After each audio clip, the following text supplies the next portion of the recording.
Hey everybody, welcome. It's Tuesday. It's 8:30. Our usual time is Tuesday at 7. That's what we've moved to. Yeah, keep that in your mind. Tuesday at 7 is what we aim for. That's when we usually try to do the show. But my back was hurting, so I gave it some time and feeling a little better. And yes, we are very old. Um, Well, we're not. I mean, we're old, but I mean, like, you had surgery. That's like understandable. It's not like you bent down funny. You have like screws in your spine. Correct. Yes, I have And dead screws. person. Ugh, I do. I have a dead person bone that has become my bone, and screws in my spine. Yes, that is correct. So when I say my back hurt, I mean my back hurt. But here we are. So I'm feeling a little better, and I wanted to do a show. So sorry to be late. Um, and we are No Bones About Wrestling. I am your host Asa, and this is my lovely co-hostess with the mostest. Ooh, I like that little Beetlejuice Yeah, reference. Hi, I'm Kay Fabulous. Kay Fabulous. Yeah, we have Beetlejuice coming out in what, a week? How many September days? September 6th. 6th. Too many days. I'm ready. That may be a theater watch. Are there going to be children there? Oh, there better not be. It may not be a What's it theater watch. rated? Probably PG-13. PG-13, I bet. Okay, good. Maybe there won't be children. Mhm. Hey guys, don't take your kids to go see Beetlejuice. Yeah, they don't need want, that. They It's don't not- want them to be there. Mm-mm. Nothing against your personal kids, but Yeah, don't take your fucking kids. kids are annoying. Beetlejuice ain't for kids. Leave them at home. Except for Except the for I grew Beetlejuice up- cartoon and all the toys that we had growing up. Well, the first Beetlejuice was PG. Oh. I'm not sure if Well, PG-13 existed in 1988. Yeah, no, that's when Because that movie definitely would have been PG-13 now. Yeah. I didn't really realize the whole like PG-13 didn't exist then. Yeah. And I was like, oh, I liked Goonies when I was a kid. And I was like, I'll show it to my 8th graders while we're waiting for dismissal. Oh my gosh, that should be PG-13. Do not show that to teenagers if you're a teacher. Yeah. Like, I got like 5 minutes in and was like, oh my God, we're not watching this. Yeah, a lot of cursing. When they Talking about dicks in the make first a penis, 5 minutes of the yeah, movie. they make a penis off a statue and then glue it on upside down. I love that movie. But yeah, definitely not for young children, Mhm. The Goonies. Or Even though, fuck, I watched it when I was very young. I can't tell you how young, but Yeah, me either. But like it's one of the first movies I remember seeing, actually. I don't remember it from my childhood at all. I'm sure it was there. Anyway, you're on here for movie Yeah. talk. What got us on? Oh, Beetlejuice. Yeah. You're here for wrestling talk. Yeah. And so we had a big week in AEW. You get some water, please. Yes, you can drink some of that. Thank you. Sorry. We had a big week here in AEW, of course, with the All In pay-per-view. Was it 2 days ago? Today's Tuesday, so yeah, It's- 2 days yeah. ago. It Well, it feels was like a like- dream. The whole week was big because we also had 2 shows. Well, really like one long show that we just split over 2 days. Coming from Cardiff, Wales for the first time. So this is the third country, not third non-US country that has had Foreign country is the easier way to say that. Thanks. The third Yeah. foreign country AEW has wrestled in. What's up with like not having shows in Mexico? Like it's right there. Now, first I'll say I don't know for sure. so I bet somebody knows an exact answer better than me. But I assume that it has something just to do with kind of like the territoriality of AAA and CMLL. I think maybe they don't want AEW coming in and kind of taking their business away. That's probably why they haven't done a show in Japan either. Yeah, right. They don't want to be stepping on people's feet. Yeah. Toes. Yes, stepping on their toes. That famous expression, stepping on their feet. Stepping on their toes. Well, I never say that. So I was trying to figure out what it was. They are kind of doing a show in Japan. They're going to be at the Tokyo Dome along with New Japan and CMLL, right? They're doing like their own Forbidden Door this year. Correct. New Japan is. So let's see. Fat Laces P Cola. All right. Hell yeah. Says Mexico does not play well with others. Yeah, that's my understanding of the wrestling business, right? They got their own thing, and Yeah. they've been doing it for a while, and they really don't want people fucking with it. But I promise you, within the next 10 years, we're gonna have WWE Mexico or whatever they're gonna call it, for They have sure. to do better stuff with their luchadors before Can they you give do. me some water, please? My mouth is really dry. I'm sorry. That's all right. And also, hi there, Fat Laces. Yeah, we appreciate your comment. And Eric. Well, I'm getting ready to address what Eric said. But yeah, welcome. Thanks for commenting. We appreciate it. And during the show tonight, if you have a comment, feel free. Tell us. Tell us if you agree with us. Tell us if you disagree with us. Tell us just if you got an idea for something, whatever. As long as you act like a nice person, we'll probably talk to you. I will probably be selecting less comments, fewer comments than usual, because when we get to the pay-per-view, um, we're gonna go kind of in depth, and I don't want to really interrupt when we're talking about one match to talk about something else. But we'll see. We'll all do this together, and we'll see how it works out. So yeah, addressing what Eric said, he said, "R.I.P. Sid," and yeah, it is sad. We lost Sid Eudy, I believe was his name, Eudy, I think was his name. Better known as Sid, Sid Vicious, Psycho Sid, Sid Justice back in the '90s WWF. I think those are all the names of in the big companies that he had. But yeah, just really quickly for me, he was one of the first heels in wrestling. Like I started watching wrestling with WCW in 1993. And he was one of the first heels that I saw where I really got what a heel was supposed to be. I mean, I didn't understand when I was 9, faces, heels, all that. I just mean when I was 9, I understood. Man, that's a bad guy. Don't mess with him. He means business. And he was with guy. It was his manager. It was Colonel Parker.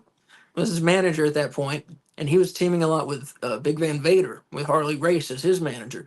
So they were quite a team.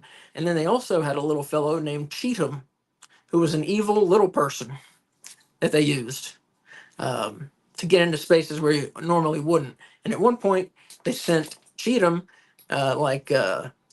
scubaing or whatever, with scuba diving. They sent him to some boat that Sting and Davy Boy Smith, the British Bulldog, were on in the ocean, and he blew it up. They tried to murder Sting and Davy Boy. It did not work. What was that for? That was like Bash at the Beach or something at the beach? I think it was Beach Blast. I think in '93, I think it was Beach Blast. But yeah, they were hyping the Beach Blast main event, Sting and Bulldog versus Sid and Vader. Which, man, that's an awesome matchup to me. But I digress. My point is, yeah, he was very memorable. He was WWF champion. He was WCW champion. He even was in ECW very shortly. He's he kind of did it all. Main evented WrestleMania 8 with in a loss to Hulk Hogan. What was supposed to be Hulk Hogan's retirement match, like his first retirement match. But yeah, so Sid is a big deal. And I don't think he ever wrestled again. I could be wrong, but he suffered a gruesome injury in, I think it was 2000, 2001, when he was with WCW. It's on YouTube, I think. Just if you want to look up. Don't look Now it is graphic. If you want to look up Sid Vicious, there's no blood or anything like that. Or bone. You can't see anything. It's like Dante's injury, right? Yeah. Well, it's like Dante's injury, except like Sid's whole leg bends. Like he's a rubber. Like he's a bendable figure. So it's probably on YouTube if you look up Sid Vicious ankle injury or Sid Vicious breaks his leg or something like that. If you want to see that kind of thing. But yeah, just Sid was great on screen. I mean, off screen, there are things that were said about him, and people thought he was not so great. And I'll let you look into those for yourself. You should. While Asa's choking, there are some alleged events that have been written about in many books regarding him and Arn Anderson, and you should look into it because it's interesting and horrifying. It is interesting. Oh my God. Sorry. Oh, excuse me. Oh, it is interesting. Excuse me, guys. And if you listen to our first episode ever, this is before we did video. I talk about the alleged incidents between Sid and Arn Anderson. That was So, before I was on the show. that's correct. Yep. That was an Asa solo episode. I think that's the only Asa solo episode. No, there's one more. There's one more. But anyways, if you look at our very first episode, um, is that on YouTube? I have no idea. It's on Spotify. It's on Spotify, Apple Podcasts, Podcasts, all all that, that. Yeah. It's cool. It's when Asa talks about sort of like his first pro wrestling experience in person and about McFoley. And about Sid Vicious and about Sid Arn Vicious, Anderson yeah. and what supposedly happened in England, I think they were. But yeah, all the backstage talk and the rumors and this and that aside, just talking about what he accomplished in wrestling, he was great. He had a great look. He was feared. He was great on the mic, usually. What? I think he was. I thought he was known for being. I mean, I don't know much about him, but I thought he was known for being terrible. That's true. A lot of people think he's terrible. I liked him. He got through the monster, who's the monster mentality, the guy who's going to come and beat your ass down. He got that through. I mean, he wasn't putting up like Ric Flair promos or like Bray Wyatt thought pieces. He was just conveying, "I'm a mean motherfucker," and he got that through. That's what I mean by he was good on the mic. But yeah, good in the ring, and a lot of people, this is work rate. Nah, he was great, good seller for as big as he was. But yeah, he was just great wrestler. I think underrated. I think his contributions are underrated to wrestling. You don't, you hear people talk about, who's the best, and they talk about Stone Cold, Shawn Michaels, Hulk Hogan, Undertaker, this and that, and Sid never gets mentioned. And like I said, he was the champion in both of the biggest companies. So yeah, so R.I.P. Sid, and yeah, I'm sure he's probably power bombing angels in heaven. Maybe that's what Thunder is. It's not angels bowling. It's dead wrestlers doing power bombs. What do you say? And yeah, Fat Laces Picola points out, thank you. Sid's only 2 WrestleManias were against Hogan and The Undertaker, both main events. Yeah. It's pretty good. In WrestleMania 8, he lost to Hogan. And at WrestleMania 13, I think it was, he lost to The Undertaker at WrestleMania 13. Well, it didn't beat The Undertaker. I know, that's what I just thought, yeah. And they're among friends, they're amazing friends, said of the video I was talking about, yeah, his leg crumbles. Yeah, it's tough to watch, yeah. But yeah, so that's a little eulogy for Sid. I just want to put it in there. Thank you, Eric, for reminding me, actually. All right, and so now we're going to get to the AEW stuff. Yeah. So we're going to do a TV recap real quickly, and then we're going to get into the pay-per-view, what we really want to talk about. Yeah. And if you're joining us for the first time, this is a little bit of a deviation from our normal format, just because it's a pay-per-view. We do the first episode after a pay-per-view a little bit differently. Yeah, we usually have more segments, and we have a news. Yeah. And we're not doing news tonight. We're not doing multiple segments. We're doing a couple, but mostly just talking about the pay-per-view. So yeah, like she said, a departure from what we normally do. All right, so TV report. Dynamite, August 21st in Cardiff, Wales. Only 4 matches, which I went back and recounted. Only 4 matches. A lot of talking on this Dynamite. A lot of talking. But I didn't mind it. I thought it was most of it. I thought it was pretty, it worked well. I think it accomplished what they wanted to. It makes me nervous. It makes it, yeah. That's all I'm going to say. It makes me nervous when they start heading in a direction I don't want them to go in. Well, they've already got, Collision and Dynamite already are less than 50% wrestling. I believe so. If not, they're right at the 50% wrestling, 50% other stuff. Like on average? Yeah, yes. The one show that is definitely wrestling over other stuff is Rampage on Fridays. They cram as much wrestling as they can into that, and the if there are any promos or anything, they keep it quick and get back to the matches. Yeah, if you don't watch Rampage, check it out. That was good. Yeah. But yeah. So all right, Dynamite in Cardiff, Wales opened up with a non-title match with FTW champion Chris Jericho taking on the young man Tommy Billington Jr. Well, I say young man. He's young in the wrestling industry. Tommy Billington Jr. And this was a good match. Billington, he looks very good to me. He looks like he has a lot of potential. He's the new Dynamite Kid. If you don't know that, Yeah, I feel like that's worth mentioning. yeah. A lot of people. That's just what I was about to say. sorry. Actually, is a lot of people call him the Dynamite Kid Junior. I'm not sure if he's officially going by that or not, but they're billing him as Tommy Billington Jr. That's what I've seen. But he's like a nephew, right? He's the Dynamite yeah. Kid's nephew. Yeah. Now, I wouldn't say he reminds me of the Dynamite Kid, personally, I would also not say that. but he is a good wrestler. Mhm, Yeah, yeah. just he's not a copy of his uncle. He doesn't have the like Explosiveness. Yes, I was gonna say the fire. But he may get there. But whoever trained him did it well. And if you're too young, and I realize some of our viewers and listeners may not know who the Dynamite Kid is, Google some of his matches. He was very revolutionary. His style really led a lot to the modern style we see today in companies like AEW. Just fast, furious, powerful moves. He didn't do a lot of aerial stuff, but the on the mat stuff, like Dynamite Kid was doing a lot before other people in the US were doing that. I didn't know who he was, but I watched the Dark Side of the Ring episode on him, which is how I learned about him and his wrestling. So that's good too. You should check that out. That's interesting. So yeah, Chris Jericho beat Billington Jr. after hitting a code breaker. Good match. I give that one 4 bones out of 5.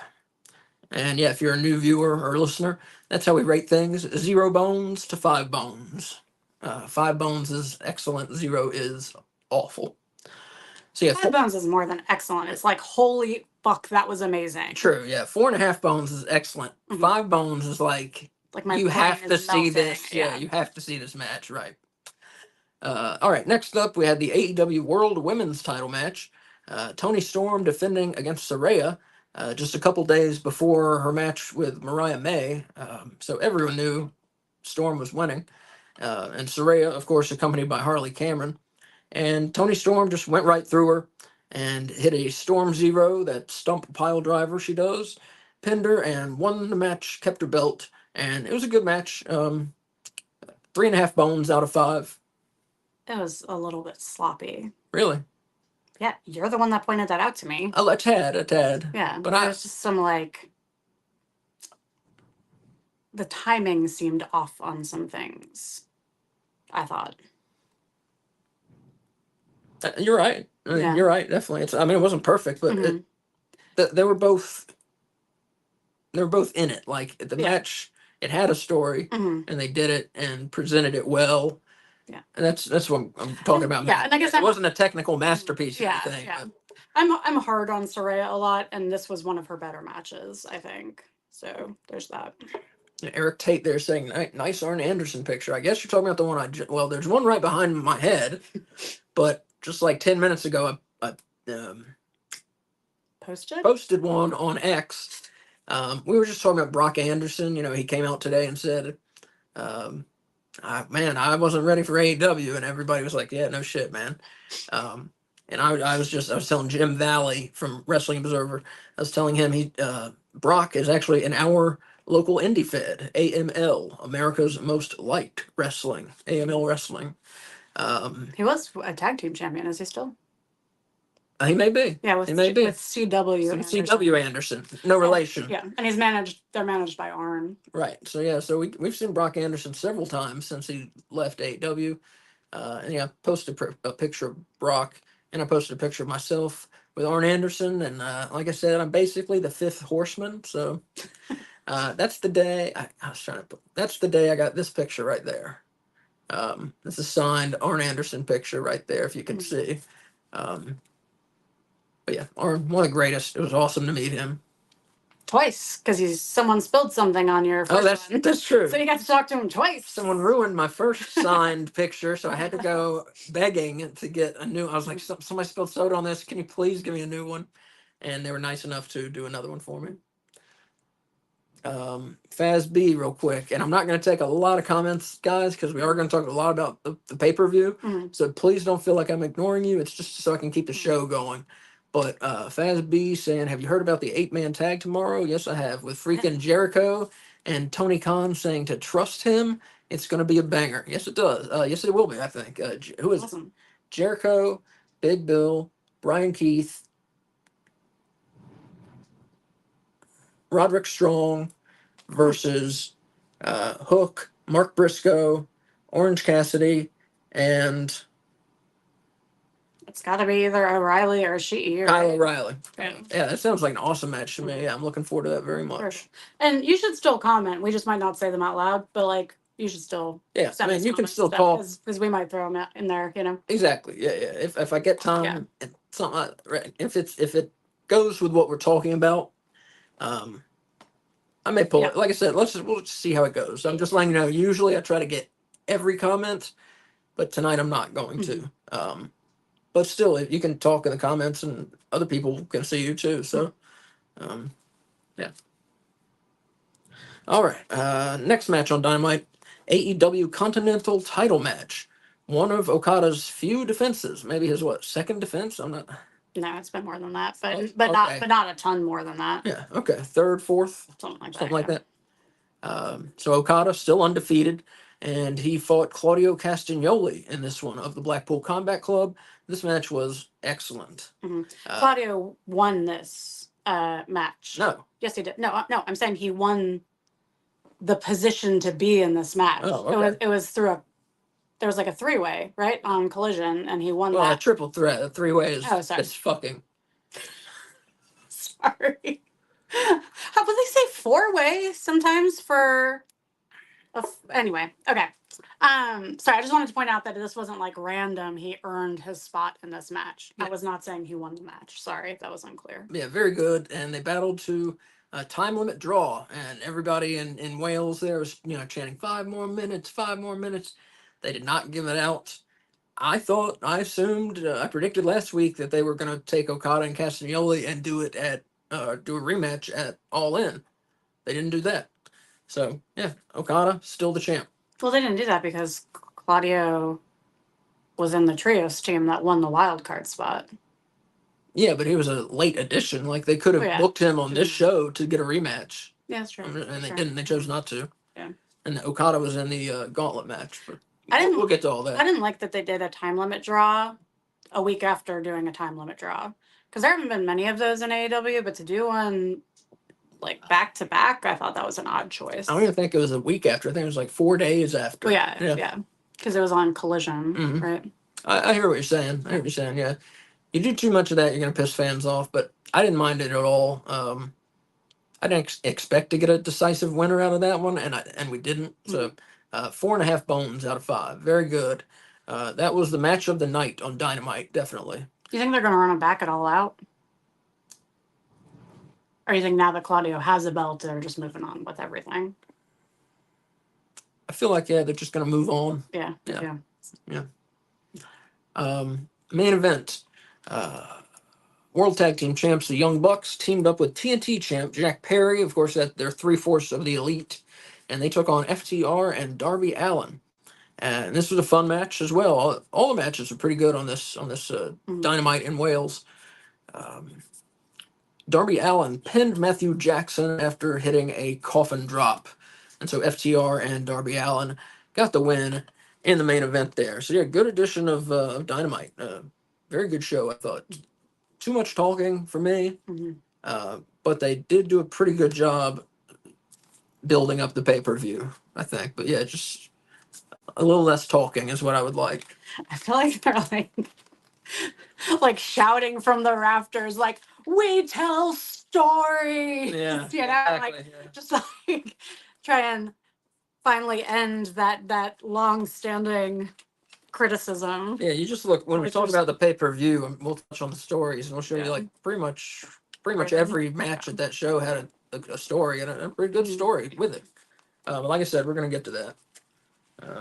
And up next, we had AEW Collision, August 24th, and that was Where was that? Was That was Cardiff. Texas? No, it was Wales. Yeah, I'm they sorry. filmed them on the same night. I know, I remember. That was Cardiff, Wales also. Opened up with a trios match, the Conglomeration versus the Undisputed Kingdom. And this was O'Reilly, Cassidy, and Briscoe. Yeah. And they beat the Undisputed Kingdom after Kyle O'Reilly knocked out Matt Taven with a chokehold. This was a very good match. All 6 guys were great. You know, it was friends working together, very fast paced. Everything looked crisp, like it was well planned out, and they nailed it. 4.5 bones out of 5. Excellent match. I want the Undisputed Kingdom to have the trios titles. I know they just gave them to someone else, but I feel like that's a good, solid trios team. I think that would be a good next opponent for Claudio, Pack, and Wheeler. Yeah. I think so. Oh, yeah, great match. 4.5 bones. Up next, Willow Nightingale, the CMLL Women's Champion. This was a non-title match. She took on Harley Cameron, and she pinned Harley after hitting the Babe with the power bomb. And this match was okay. It was obvious who was going to win. It wasn't great. It wasn't bad. I was entertained for the time it took. So 3 bones out of 5. Did you give a bone rating for the last one? Yeah, 4.5 bones for the trios match. And here, real quick, Fat Laces Picola. Did anyone see a clip of Fozzy do a cover of "Killing in the Name of" with Swerve on the mic? Yes. Yes. Yes, I did. Yeah, that was pretty cool. I think that's awesome. Yeah. Next up on the show on Collision, we had Katsuyori Shibata taking on Jay Lethal, and this was a good match. Both guys look good, and like I said, Shibata got the win. I gave it 3.5 bones just because the way it was booked, like Lethal, it was a little too one-sided, you know, and there was no question that Shibata was going to win. And it, just matches don't grab me when they make it very obvious who's gonna win. So 3.5 bones, like I said, good match, nothing great, worth watching. And both guys' moves, everything looked good. Like I said, no intrigue about who's gonna win. And yeah. Up next, Chris Statlander and her manager Stokely Hathaway, they took on Kid Lycos 2 and Nina Samuels. And I believe Nina Samuels is a wrestling trainer. They mentioned that she's been a wrestling trainer for a while. I don't think she's been on AEW before. I don't know, but this was a squash match. Statlander and Hathaway beat them very quickly. Next up, we had Hook taking on Big Bill of the Learning Tree. And man, the crowd in Wales, they fucking loved Big Bill. They went crazy for Big Bill. If you didn't see this match on Collision, go back and watch it. It was fucking nuts. It was like Hulk Hogan in 1985 level cheers for Big Bill. And like actively booing Hook. Right. Yeah, exactly. It wasn't just they loved Big Bill, but they would boo the shit out of Hook. Yeah. Which I mean, like people like I like Big. That's not a knock towards Big Bill, but just like the exact opposite crowd reaction than what they were probably going for. I'm assuming, like, I'm sure that shocked them. It shocked me. I mean, I love Big Bill. You probably hear me every week talking up Big Bill, but yeah, like I said, it just shocked me the reaction. Yeah, it was a good match. It's one where, man, I like Hook. He's a good wrestler. He's a very good wrestler. Just these massive matches when they're putting Hook against Brian Cage and Hook against Big Bill, it's like you can book him and avoid these guys. You don't need to put Hook over Big Bill, and you shouldn't be. Mm-hmm. That's my thought on it. I mean, it's just not.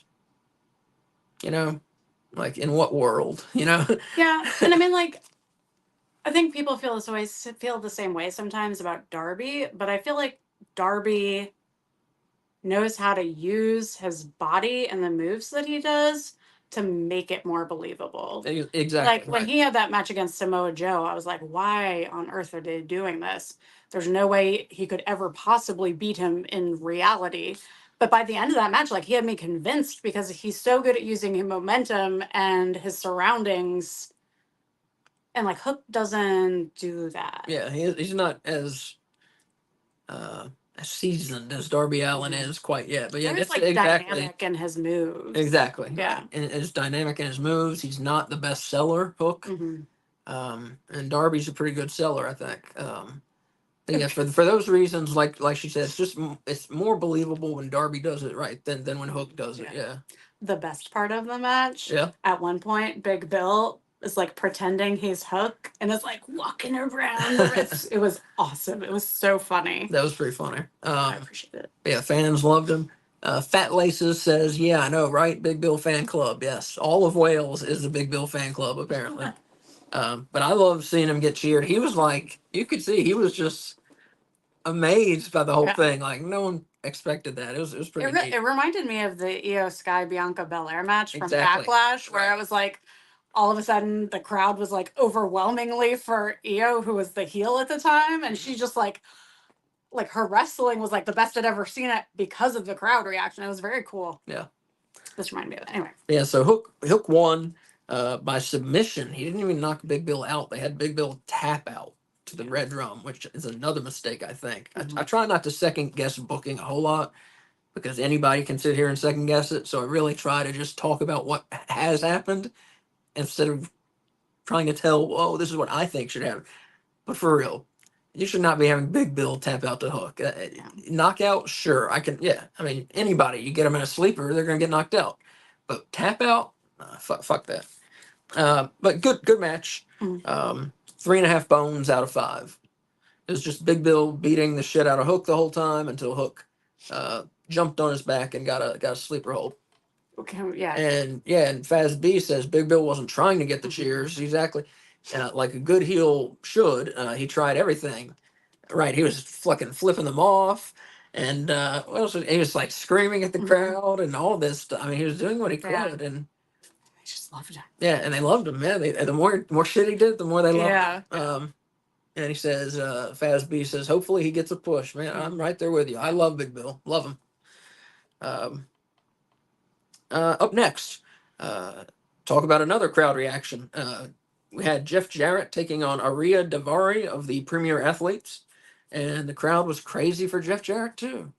And maybe not quite as much as Big Bill, but it was very close. Yeah, it was. And like he'd been getting those reactions recently, but he'd been in the South, and so I assumed that's where it was coming from. Yeah. But yeah, they loved them some Jeff Jarrett. Well, I mean, Jeff Jarrett, he was, of course, WCW World Champion. I mean, he's a great wrestler. Oh, yeah. I a lot of people seem to not be so big on Jeff Jarrett in AEW. I love him. He can work. He's in great condition for whatever he is. He's 50-something, but he's in great condition. But yeah, and so Jeff Jarrett, he was in the Attitude Era. He was in WWF. So I think a lot of it is nostalgia, Like a lot of these people have not seen Jeff Jarrett wrestle since, who knows, what, maybe if they just watch WWF, maybe they haven't seen him in 20 years, If they watched Attitude Era and like just got back in with AEW, like a lot of people did. But whatever it was, yeah, they love Jeff Jarrett. Well, I don't know him from Attitude Era because I haven't watched the Attitude Era, but I love Jeff Jarrett. And he hit the stroke and pinned Daivari. And this match got 3.5 bones out of 5. And Arya has changed his name to Arya. It was Ari Daivari for a long time. I just didn't want you to think Asa was pronouncing it wrong. Yeah. He's added a YA to the end of it, which I'm sure is like his actual name would be, I guess. And Faz B here saying on Dynamite we need Jeff Jarrett versus Hangman. No holds. I assume he means no holds barred. Yeah. That would be great. Yeah, I'm down with that, man. And the main event of Collision, Pac teamed up with 2 guys from the Blackpool Combat Club, Wheeler Yuta and Claudio Castagnoli, and they took on Top Flight and Leo Rush. The winner would be the 4th team in the ladders match for the World Trios titles. And good match. Pac, Yuta, and Castagnoli have never teamed before, to my knowledge, and they looked very good. Top Flight and Leo Rush were doing their, flying and flipping around, and which sometimes it usually works for them, sometimes not, but it was working on this night. Good match, good match. Pac, Wheeler Yuta, and Claudio, they won when Pac pinned Leo Rush after hitting the Black Arrow, which is one of the coolest top rope moves. And I swear, every time he does it, he hits it perfectly. It might be my favorite finisher in AEW, like solo finisher. Okay. It's really good. And you're right, he hits it like perfectly every time. And every time I'm like, there's no way he's about to do that. And then he does it. And then it's very good. Mm-hmm. Yep. And what I read today, and what a lot of people thought, but I think has been confirmed somehow, and what I read today is that, originally the trios winners in the title match at All In were supposed to be Pac and the Lucha Brothers. But of course, everyone thinks the Lucha Brothers are, and it looks like the Lucha Brothers are headed to WWE. So that put a wrench in those plans there. And in my dreams. Yeah, that's I'm gonna miss the Lucha Brothers. All right, and I think that was Collision. All right, and so we had Rampage. Somewhere in my notes we had it. Hopefully you have it, because I only wrote down the word Rampage. Yeah. And then costume notes, I didn't get that. And I definitely had it here. The question is where? It should be towards the end, because we watched it after we watched All In. Well, you would think that. I would think that.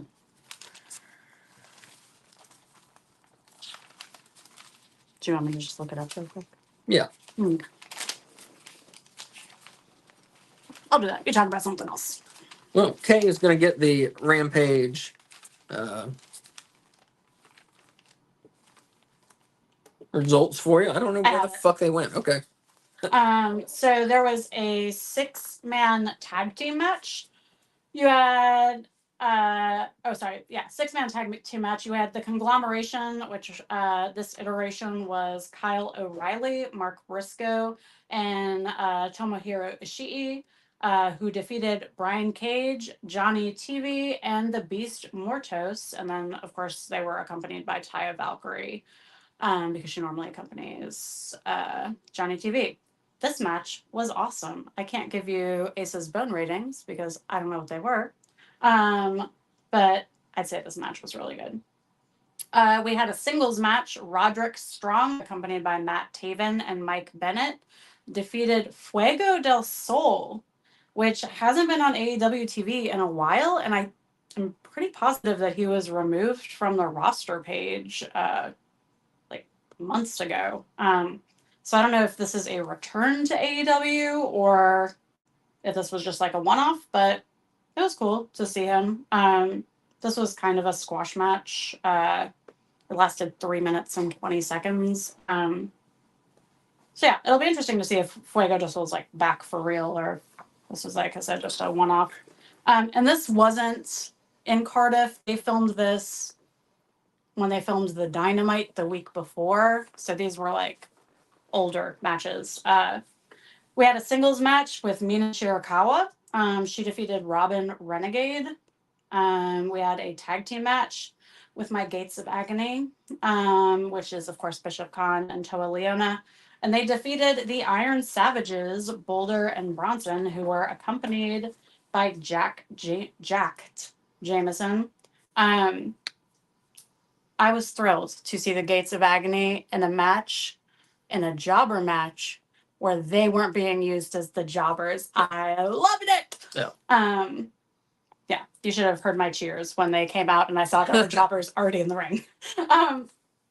And then I believe our main event was a tag team match. We had the Von Erichs, which are Marshall and Ross Von Erich, accompanied by Dustin Rhodes, and they defeated the Outrunners, who are Truth Magnum and Turbo Floyd, who were accompanied by the new female addition to the Outrunners, Erica Lee.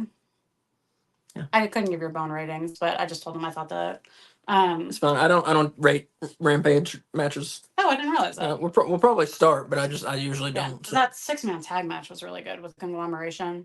Yeah. Oh yeah. That team, awesome. I love that team. Well, and the Brian Cage, Johnny TV, and Beast Mortis team was really good. Yeah, I mean that was a great match. It was a 12-minute match, so we got some time on that one. I liked it. It was a good match, definitely. All right, so that was your Rampage report. Thank you. Mm-hmm. And so that is the end of our TV report for this week. Fat Lisa says Outrunners are a wild throwback. I agree. I love them. I love them. I love them. Absolutely love them. I don't know how I feel about Erica Leah. Like, I need her to do more or have more personality when she accompanies them. Like, she's got big hair, and that's about the extent of her contribution to the team, seemingly. Mm-hmm. Yeah, they need a push, I think. Yeah. Oh, yeah. And I think they're a huge fan favorite for sure. Mm-hmm. Or if they aren't now, they will be. Yeah. Like, people, if they haven't seen their shtick, I think people, when they see it, will love it. Yeah. I would love to see them get a push. Yeah. Well, and last week they had that awesome video package where it was like, it looked like it was filmed on like a VHS camcorder. Yeah, it was great. Yeah. All right, so what's up next? All right, so now we're going to talk about the pay-per-view a bit. And Fat Lace has also asked, any news on Motor City Machine Guns and where they're heading to? Not heard a thing. Nope. Not me either. Sorry. All right, All In, August 25th, 2024, in London. What's that place? Yeah, I was trying to remember. London.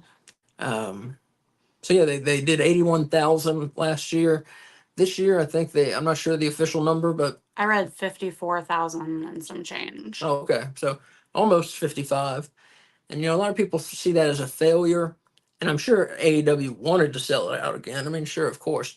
But when you sell 54,000 seats to something, that's not a failure. Well, and they didn't set it up the same way they set it up last year. Like, it wasn't set up for 81,000. Mm-hmm.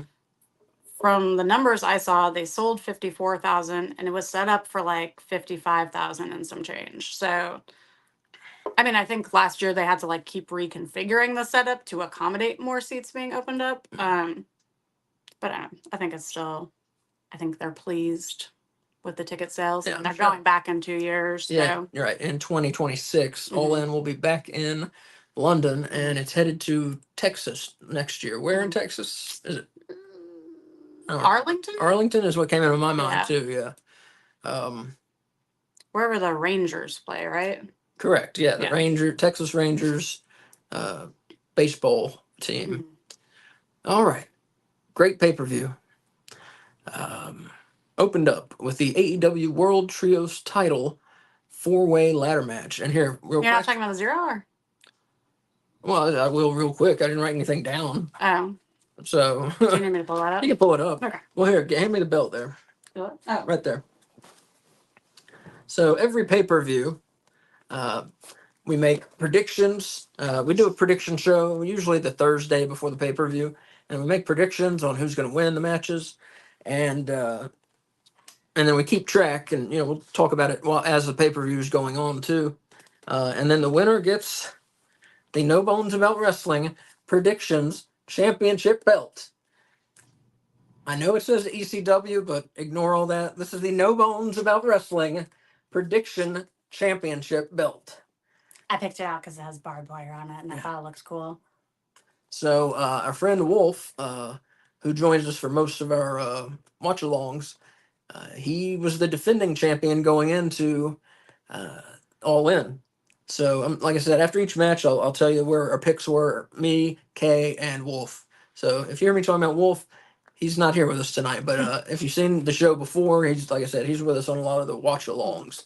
And predictions champion heading into the pay-per-view. So we'll see.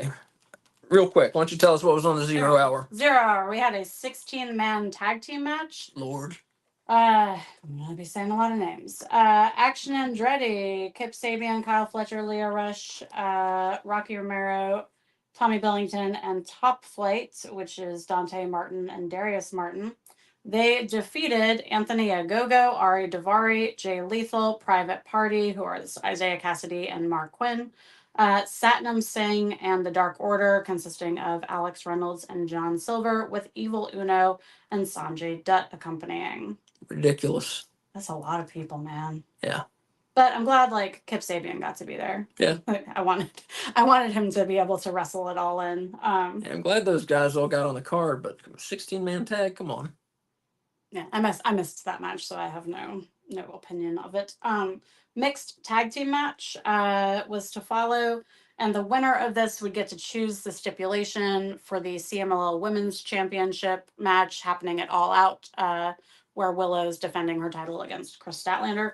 So this was Tomohiro Ishii and Willow Nightingale, who defeated Chris Statlander and Stokely Hathaway. And then we had a 10-man tag team match.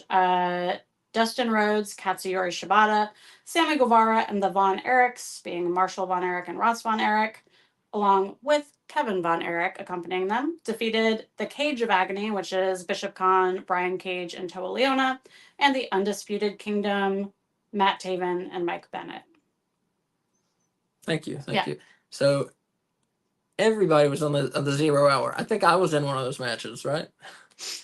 Oh, and I guess we should mention it. What? That I was in the match? No, dude. Like a real thing. What?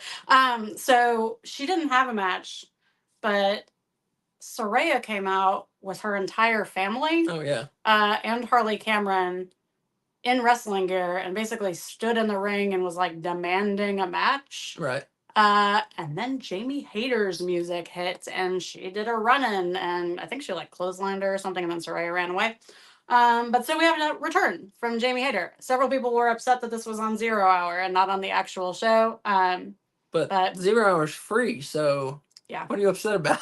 It's on YouTube for free. I think they just thought Jamie Hayter's return was like a bigger deal than they made it. I get it. But I get what they're saying. Having that right before your pay-per-view starts, like, oh shit, if this surprise is on the 0 hour, I can't wait to see what's on the actual show. Like, I think the whole point is to make people buy it. Exactly. But anyway, that's 0 hour. Yeah, the point is to get you interested, so you give them money to see the show. Mm-hmm.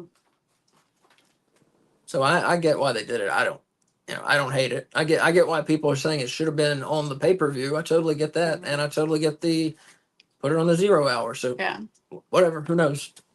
Would you keep the results up just so if there's like after the match shenanigans that I miss, we can make sure we talk a little about them? Mine don't have after shenanigans. Oh, that was just your memory? No, I'm using Cage Match, and they don't put like storyline stuff. The AEW official site, yeah. Okay. Just from like AEW All In. Yeah, I know. Okay. All right, so yeah, the World Trios title 4-way ladder match. Going into the match, the Patriarchy were the champions, and I don't believe they had defended the belts, right?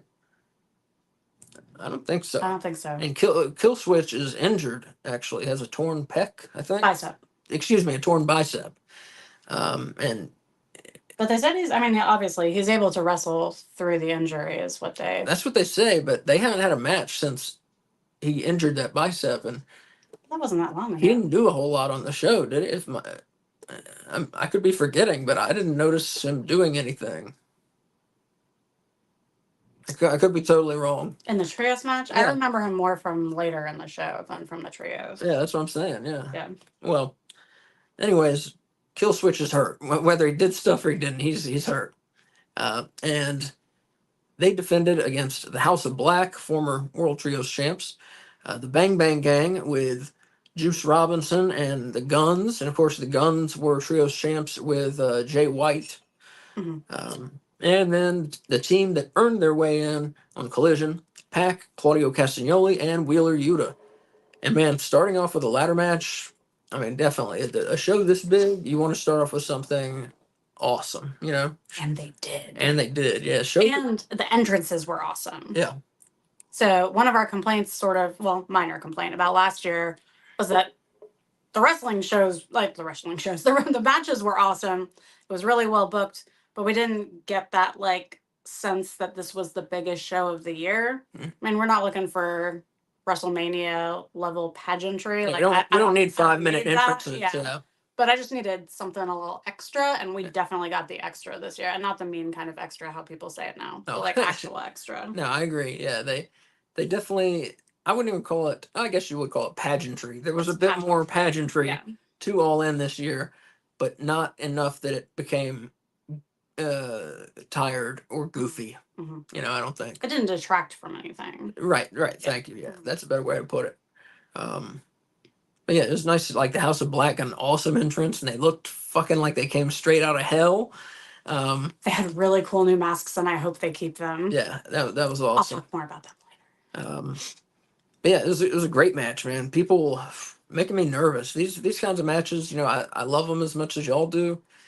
But man, it like some of the moves these guys do and try to do just makes me nervous for them. Like I really don't want to see someone get seriously injured or killed. I mean, when you're in a ladder match, you're flying here and there, the wrong thing happens and somebody's dead. You know, it's a miracle we haven't had more injuries in ladder matches. You know, one thing that made it a little safer was they had the shortest ladders I have ever seen in a wrestling match. That's true. Like we have a taller ladder in our shed and it's like 6 feet tall. I mean, it was questionable when they climbed.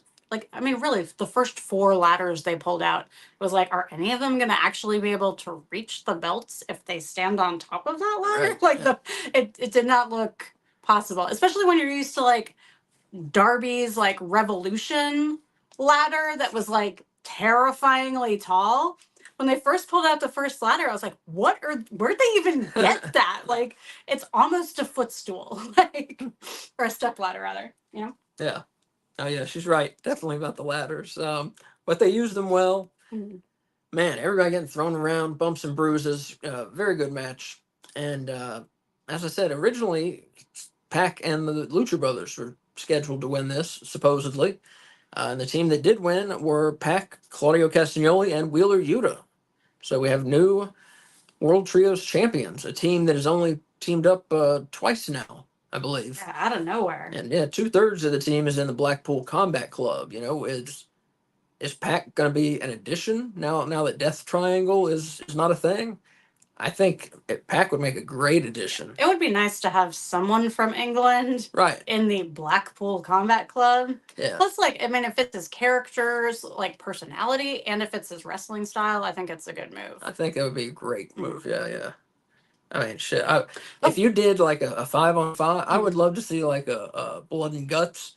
You know, it's Pac, Castagnoli, Yuta, Moxley, and Danielson on one team. Holy fuck. Well, plus, like, at least when they were inducting the other members into the BCC, they made them wrestle each member. Right. And so that would be awesome if Pac wants to join, like, officially. And so we get Pac versus Yuta, Pac versus Claudio, Pac versus Moxley, Pac versus Danielson. Yeah. I'm on board. Yeah.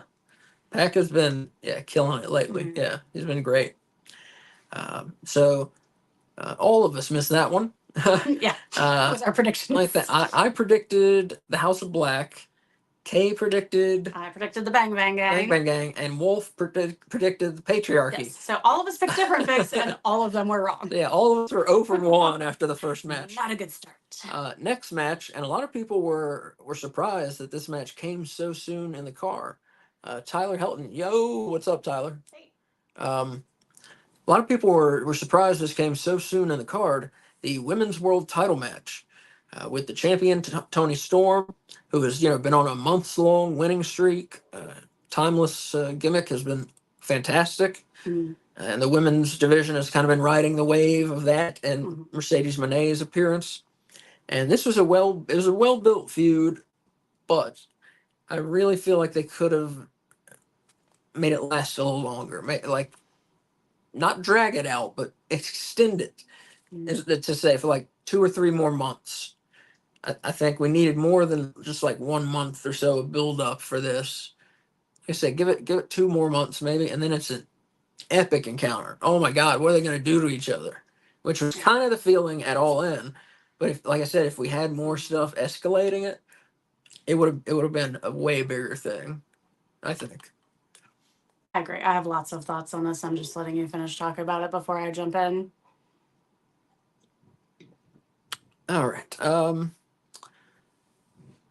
yeah, Toni Storm versus Mariah May, and we saw Luther for the first time in a bit.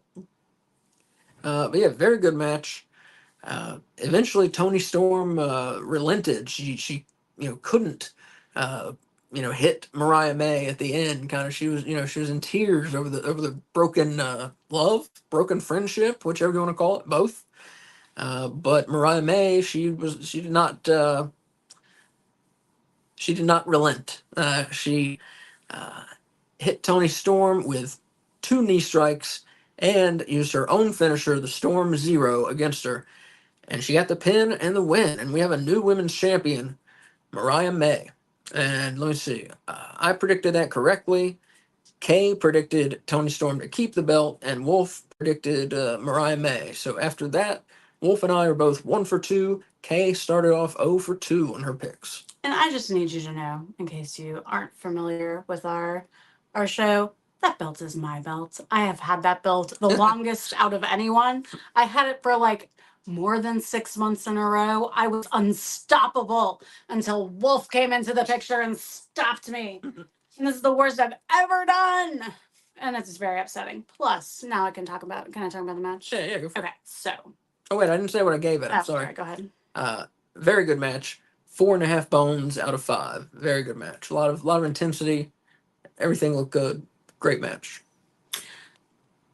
This was devastating for a number of reasons. Reason number 1, I was now 0-2. Reason number 2, I love Toni Storm. I love this gimmick. I hope it continues. I'm worried that now that she doesn't have the belt, they may be going in a different direction with the timeless Toni Storm, which I know some people are tired of it, but they need to suck it up because I love it and I want it to go on forever.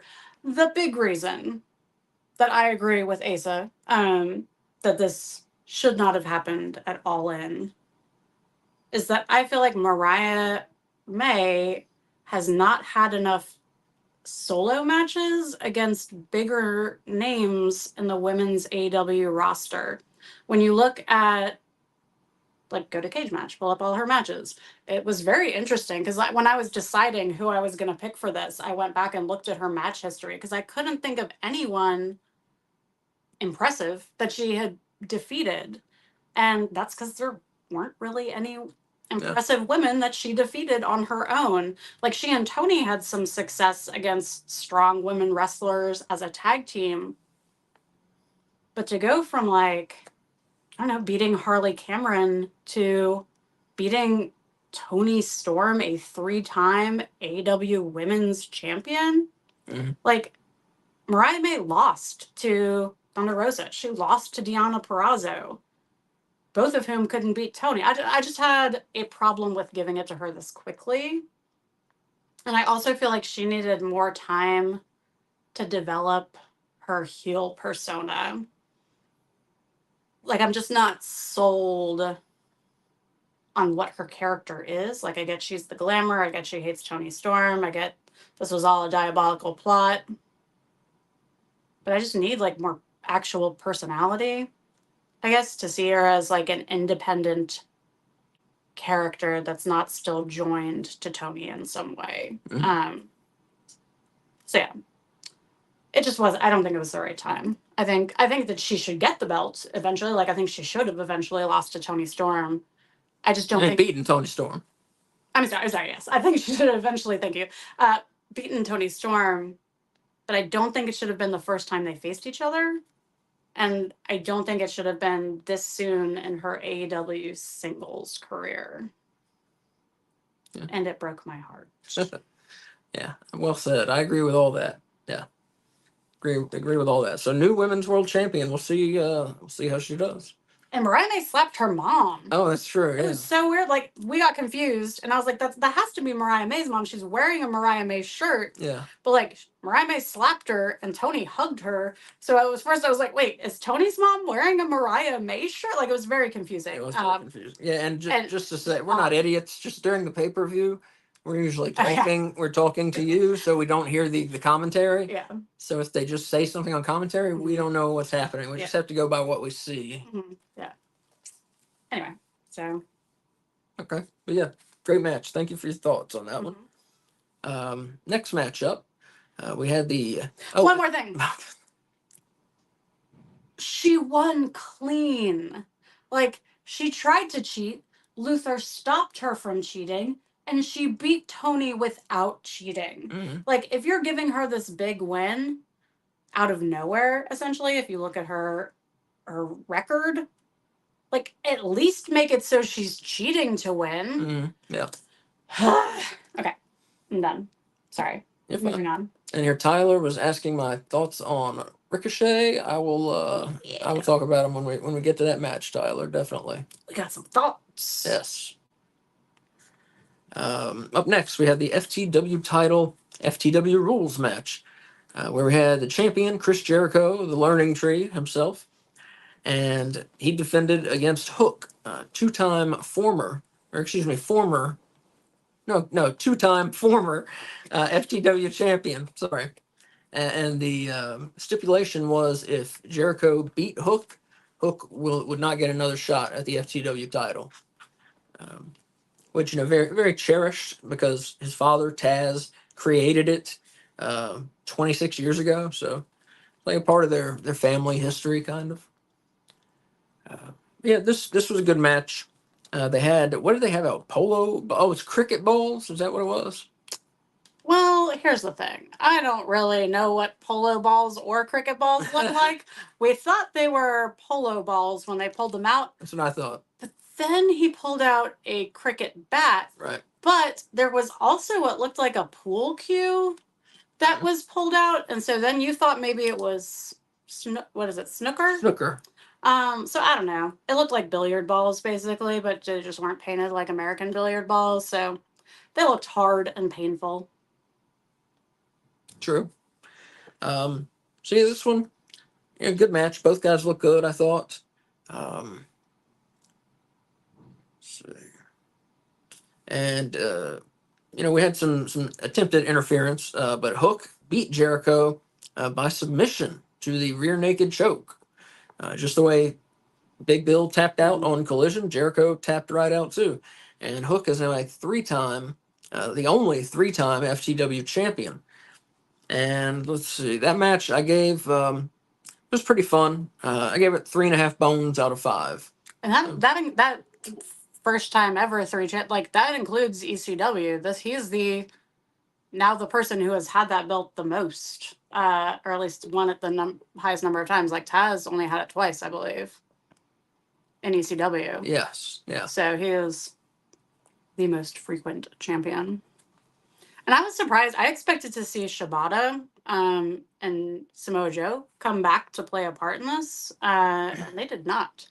And I was like, I didn't think that they were gonna cheat on behalf of Hook or whatever, but I thought they were gonna at least remove Big Bill and Bad Apple as factors in the match. That didn't happen. I was surprised. And at the end of the match, Brian Keith, the Bad Apple, was trying to interfere, but Taz came with his little orange pocket square. Thank you.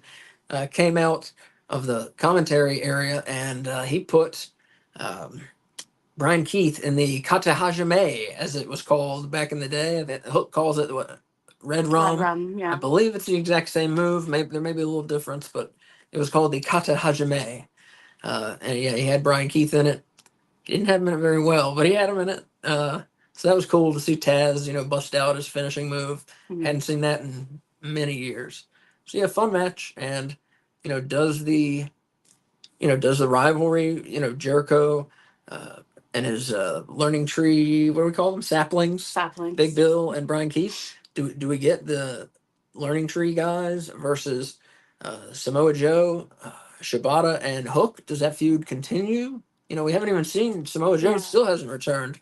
Well, that's why I think it has to. It has to continue, because the last we saw of Samoa Joe, he was taken out by these schmoes, I feel like he needs to come back and get revenge. Exactly. So if he doesn't, it'll be real weird and storytelling, Mm-hmm. Here, Tyler says, I think Hook needs to go to a different company. Shaking my head. Lots of people hate him.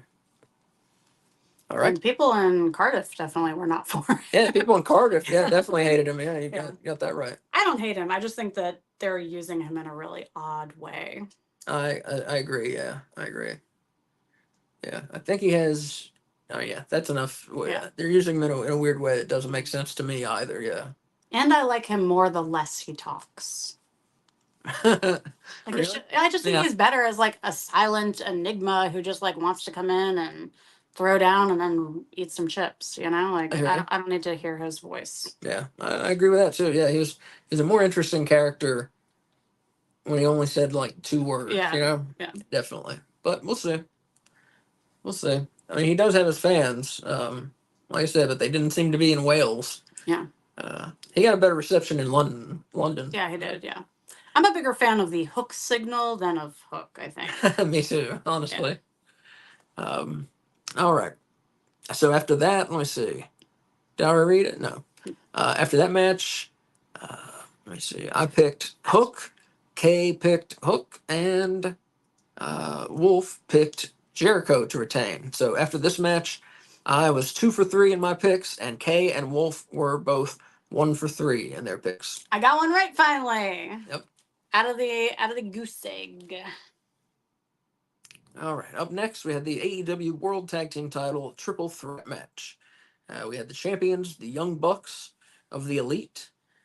This was just their, I think, second defense since they won the belts, I think. Yes. And they were taking on FTR and the Acclaimed in a triple threat match. And I would argue that they only won their first defense because FTR interfered and Right. cost them the match. Oh yeah, definitely, yeah. They didn't really win it themselves. They cost the yeah. Acclaimed the match rather. Yeah.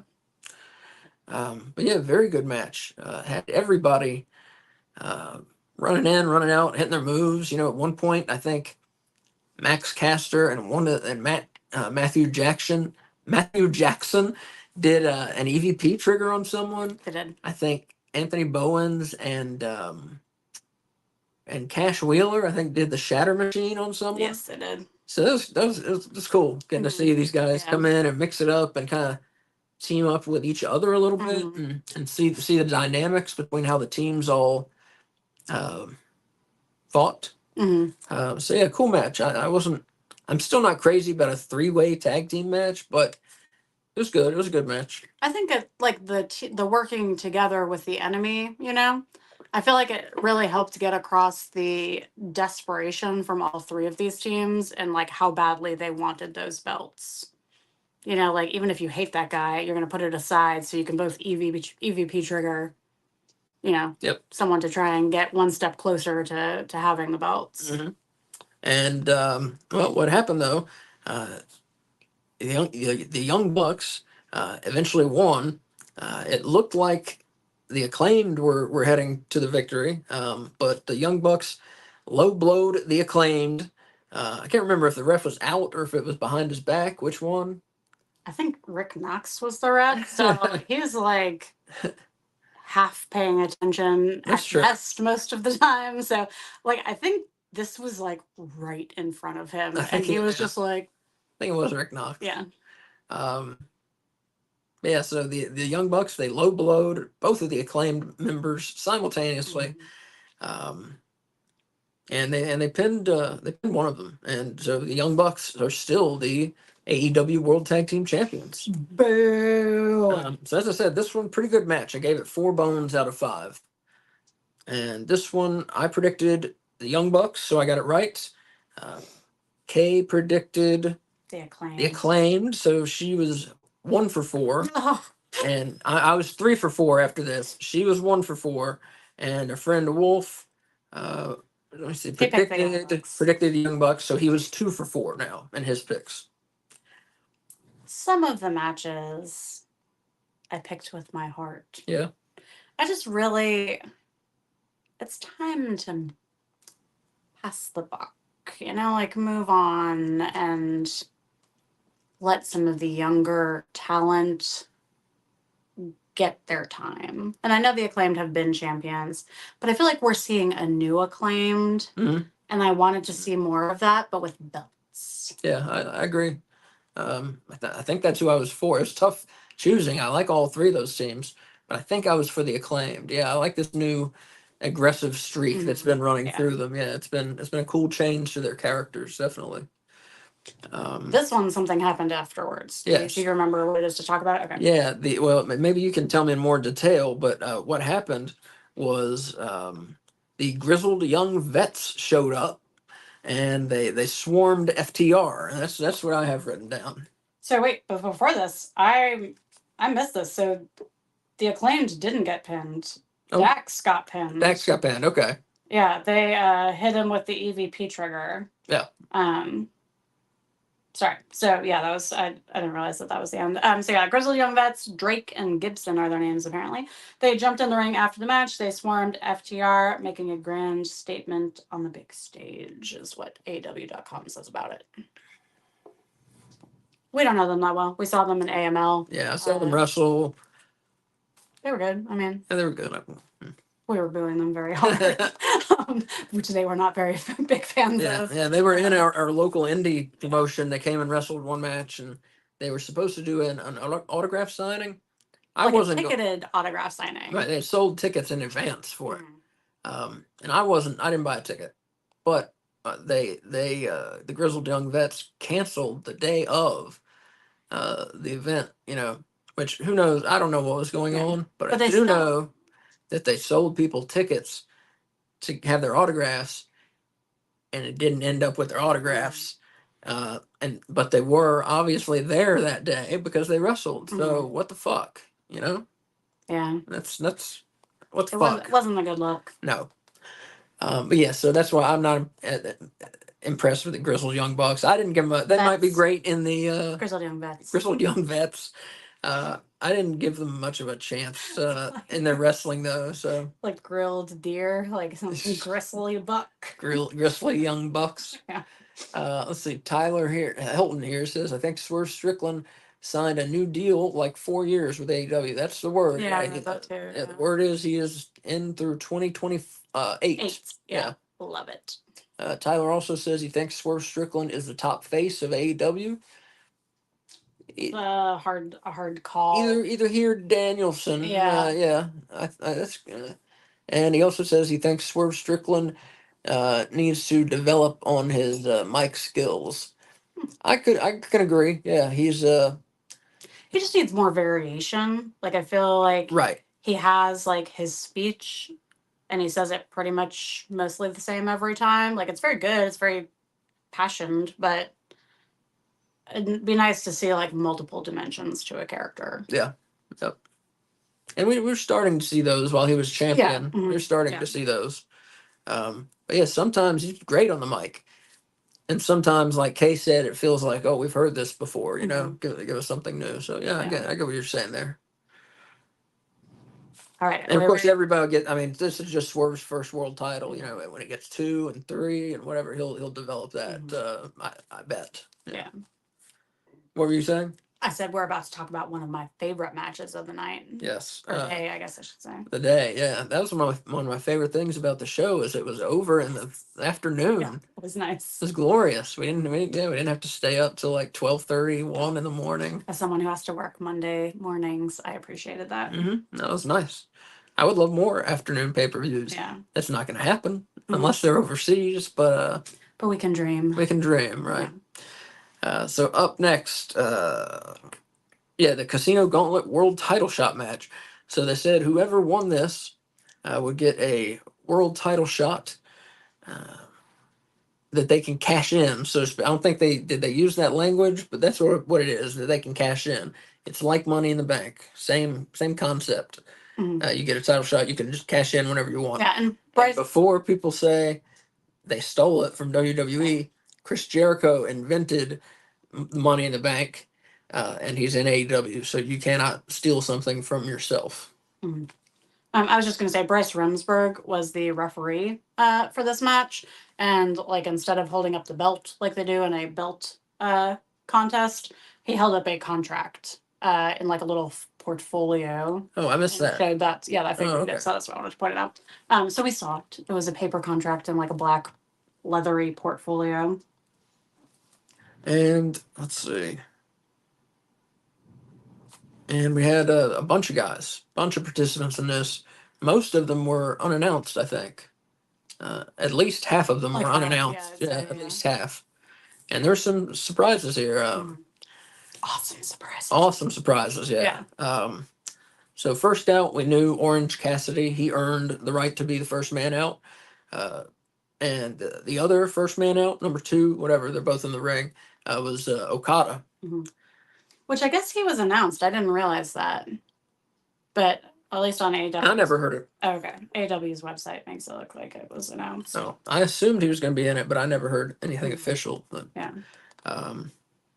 And up third was Nigel McGuinness. Yeah.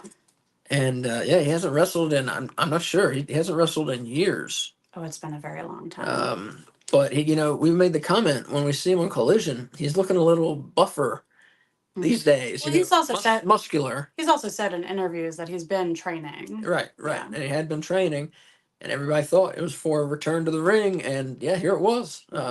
Who knows how many matches we'll have, if this was a one-shot deal. I think he really wants to fight Bryan Danielson, yeah. My prediction is Wrestle Dream. That's where I think that's going to happen. In October, yeah, that would be cool. That would be cool. But yeah, the people in London loved him. Like they went wild. That was one of the biggest pops of the night, I think. Yeah, definitely. Yeah. Definitely, yeah. It was so unexpected, and he's a countryman there. So, Kay, will you, 1 second, and will you take us through the folks who came in next? Yeah, so after Nigel McGuinness, coming in at entry spot number 4 was Kyle O'Reilly from the Conglomeration. At entry spot number 5 was one of my favorite wrestlers who I didn't know was going to be there. Also a countryman with his country of origin being England, and that is New Japan's Zack Sabre Jr. I was so excited. I love him. After Zack Sabre Jr., we had at spot number 6 Roderick Strong from the Undisputed Kingdom.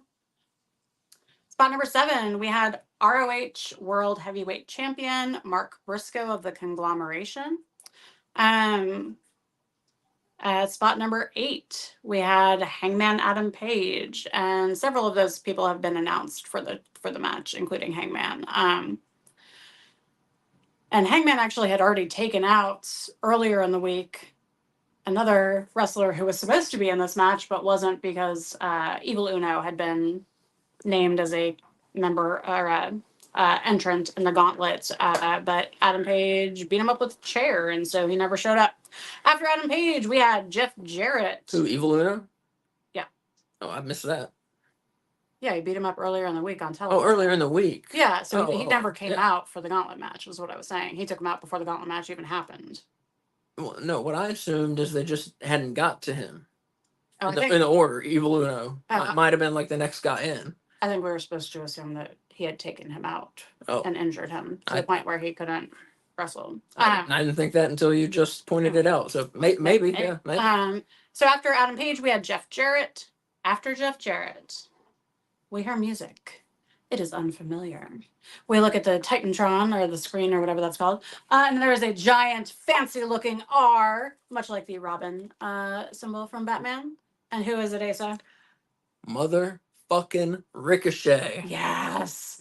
Huh. I know that it was confirmed or whatever, but I still just needed to wait for me to see him on the AEW stage before I could fully let my heart believe that it was actually true, and it was. Awesome. One of their best signings to date. We could have Ricochet versus Will Ospreay. Mm-hmm. We could have Ricochet versus Hologram. Mm-hmm. We're going to have on Dynamite Ricochet versus fucking Kyle Fletcher, and I'm so excited. Yeah, that's gonna be awesome. Yeah. Kyle Fletcher and Will Ospreay's match has been one of my favorite Will Ospreay matches.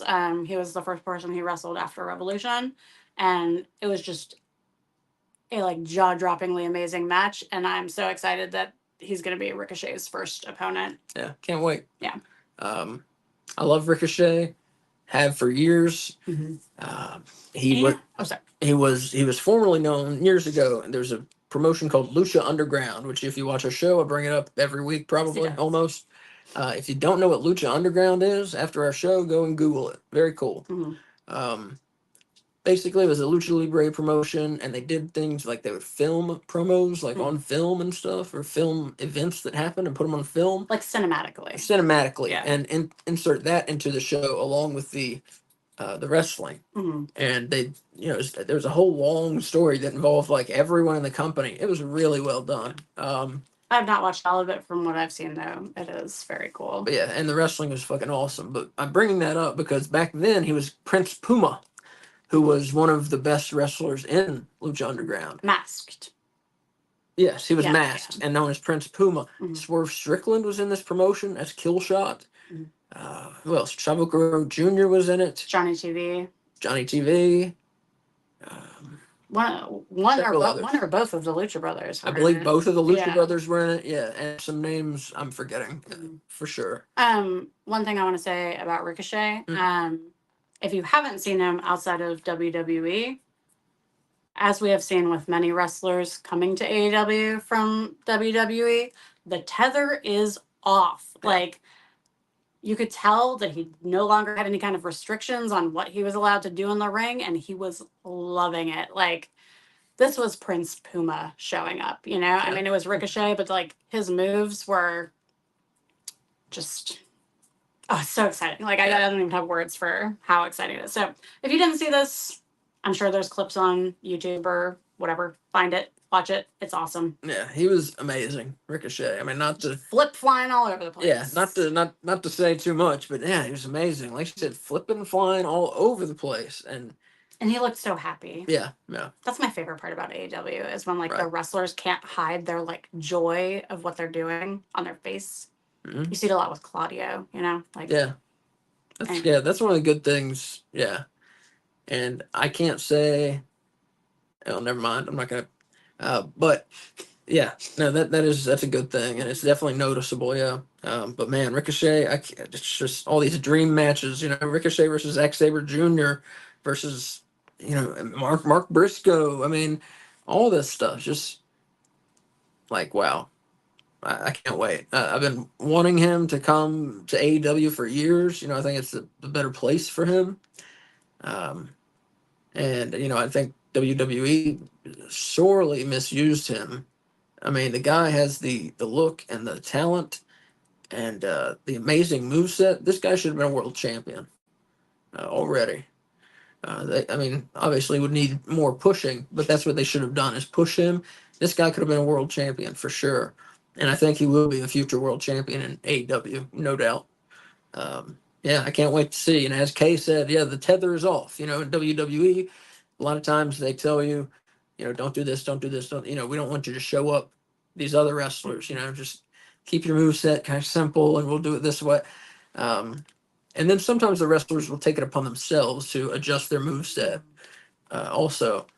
But as Kay said, the tether was off, and you could tell he was doing moves that he was not doing in WWE, and sequences that he wasn't allowed to do, and just the level of creativity that he wasn't allowed to do in WWE, and was here. So it was great to see. It was great.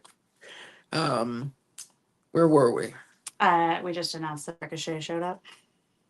So on your list. I don't have him written down. Oh, I see where he is. Okay. And then up next was Christian Cage. No. What? Wait, was it? Yeah, you're right. I'm sorry. I'm sorry. I jumped the gun. Okay. Up next was Christian Cage, who of course fought earlier in the night. He lost. He was in the losing Patriarchy team for the World Trios titles. So that was a surprise. I don't think anyone expected him to wrestle twice. No. And then out came Luchasaurus, and that's noteworthy because the big screen, the video, it said Luchasaurus, and it was his Luchasaurus music, right? And they called him Luchasaurus. So I was like flipping out. I think other than like Ricochet and my anger at Tony Storm losing, I think this was like my biggest pop of the night. I have been waiting forever for Luchasaurus to shed the ball and chain that is Christian Cage, and coming out as Luchasaurus, I knew like in my heart that this was it. But but it wasn't. Um, yeah, he did. I mean, everybody thought that he was going to turn on Christian, but he didn't. And the question really is like, why'd they play his music? Like, was he Luchasaurus on the way to the ring, and then he turned heel when he got there? You know, it doesn't make a whole lot No, of I think it sense. was to like throw everyone else in the ring off. So Yeah. like, because he grabbed Christian by the throat Right. and was getting ready to choke slam him when Kyle Fletcher like approached him and he released Christian and went after Fletcher. And so I assumed like he was going to take care of Fletcher and then go back to taking out Christian. But he didn't. Yeah, but so um, Luchasaurus choke slammed Kyle O'Reilly and Christian Oh, I'm sorry. Yeah, I was saying O'Reilly. Fletcher. I meant Kyle O'Reilly is what she meant. But yeah, Luchasaurus chokeslammed Kyle O'Reilly. Christian pinned him, and so Christian earned the world title shot whenever he wants it. Christian pinned him because Luchasaurus picked up Christian and put him on top of Kyle O'Reilly. Right. So this was not just like Christian swooping in and stealing Luchasaurus's pin. This was Luchasaurus being like, "Look what I did for you," and then placing him on top. I hate it. I hate it. I hate it. Yeah, very fun match. Very cool gauntlet match. Well done. Nice surprises, you know, with McGinnis, with Sabre, with Ricochet, of course. Mm-hmm. Christian wrestling twice was a big surprise. So yeah, very well done. Luchasaurus wrestling twice and coming out as Luchasaurus and breaking my heart again. But yeah, great match. 4.5 bones out of 5. Very good match. Very good. Let's see. Eric Tate here says, I think Swerve is now a full heel. I don't know. But yeah, he's definitely been walking the line. You know, even going back to his feud with Hangman Page, you know, at times, I mean, he was a heel because obviously he broke into his house and talked to his child and stuff. But post that match, you know, they've been walking the line between who's the heel now, Page or Swerve. And then, of course, last night they put him up against one of the most beloved wrestlers of the last 20 years in what might be his retirement match. So yeah, is he a heel? I don't know. They really go back and forth between how they treat him, but it's one of those things where he acts like a heel a lot of the times. Mm-hmm. But you know, I compared him. It's like Stone Cold Steve Austin in 1997, where he does bad shit, but he's so good and so cool. People can't help but they cheer for the guy just because um, they want to see him. You know. Yeah. But a lot of people, you know, do see him as a heel though too. Like I say, he walks the line. You know. Well, not just like breaking into Hangman's house and talking to his baby, which I'm sure if you have kids, that's like pretty horrifying. But like he and AR Fox like broke into Nick Wayne's like garage where he has a wrestling ring and was like wrestling, and they like beat the crap out of him and left him in like a pool of his blood. Like they broke a picture of him and his father and then like cut him with the glass from the picture frame. Like I feel like that's more horrifying than just like breaking into a house and talking to a baby. But I'm sure most people probably would disagree with me on that. But yeah, no, you're right. But yeah, it'll be Wednesday. Is going to be very interesting to see what Swerve Strickland does. How does he respond to getting beat for the world title? Yeah, it'll be really interesting tomorrow. I really expected at the end. Well, I know we haven't gotten the main event yet, but I really expected for Christian to come out at the end of that match and swoop in. I kind of did. Yeah. Like as soon as he won the gauntlet, I was like, oh, he's gonna just swoop in and steal it. If there were, I mean, there's not a better person on the roster to have that. I know. I thought contract anytime they want it. You know, I wasn't cheering for Christian in the match, but like I said, I get it. You know, I mean, I was actively cheering against him. Like I was almost for anyone besides Christian, but I also totally get it. Yeah. Like you can't give that to a face, you know, unless they're going to be like, let's schedule a match for 4 weeks from now so you can prepare. Yeah, it's better if a heel gets it right. Yeah. Come out and like, oh, do I want to cash it in? Do I not want to cash it in? It'll be interesting to see how they book it. Mm-hmm. But One yeah, of my favorite parts about Money in the Bank is when a heel has it and they come out after like a match is over and everyone's like worn out, and then they still like beat the crap out of the person with the briefcase and cash it in. Like, it's the only bummer about it not being in a briefcase, but it's alright. yeah, I'm sure.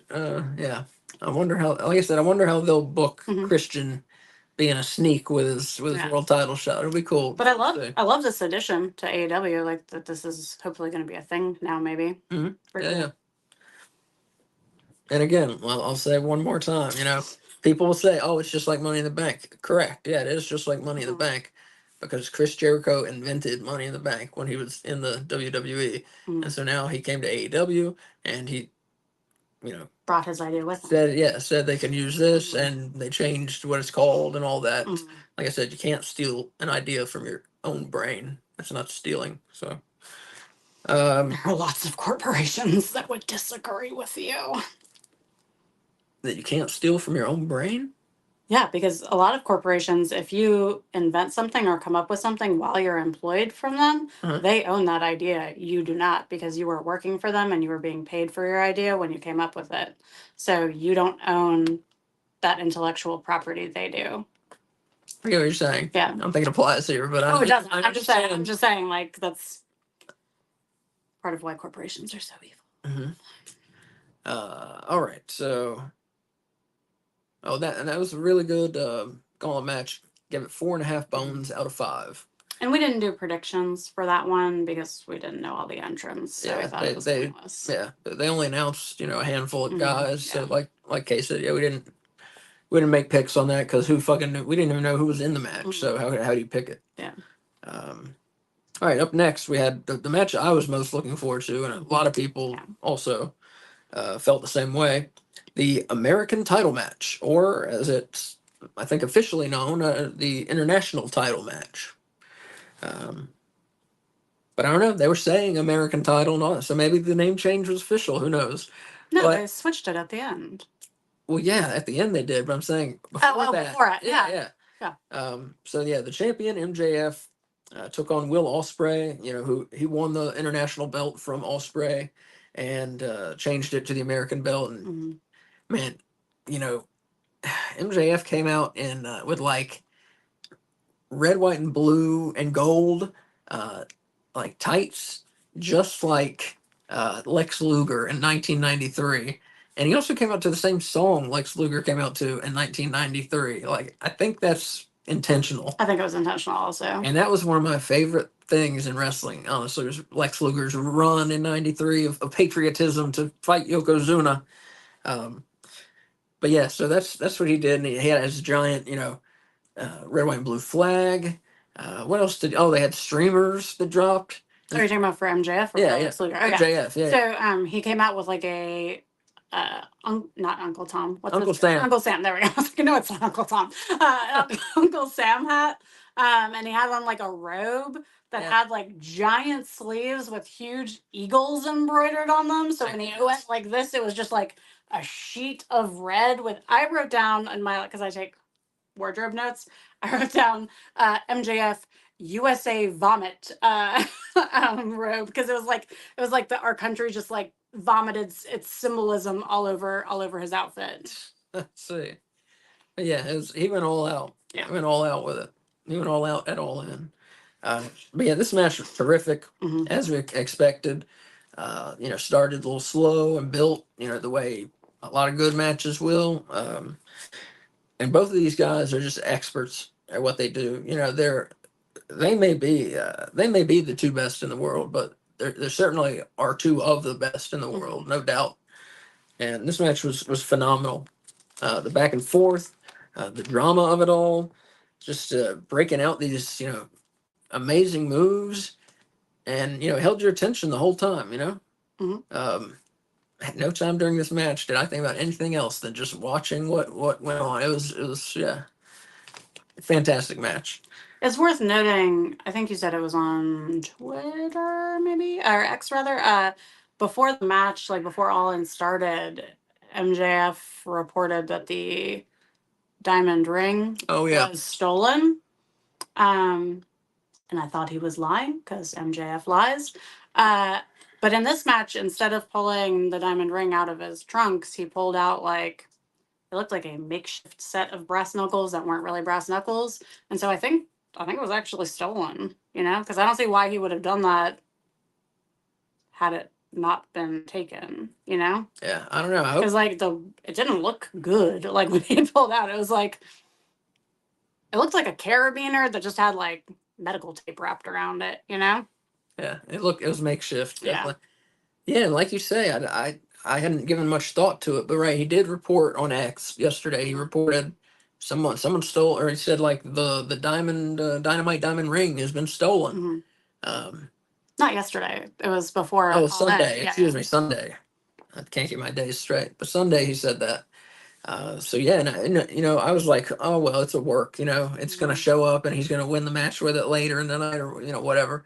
Well, because they've done that before. Like Wardlow said that his belt was stolen. Exactly. But it was like, oh, QT Marshall had stolen it. Yeah. Like as part of an angle, yeah, which I thought. This does not seem like an angle. Who knows? Yeah, I don't. It could be still because I don't believe anything MJF says is the truth. But yeah, but if someone's gonna steal something, I would think that would be a good choice for someone to steal. Yeah, unfortunately, Yeah. You're right. Unfortunately, do you think those are actual diamonds? I don't like that ring. That ring would be so expensive, like so unnecessarily expensive. Mm-hmm. Like there is no reason for them to be real diamonds.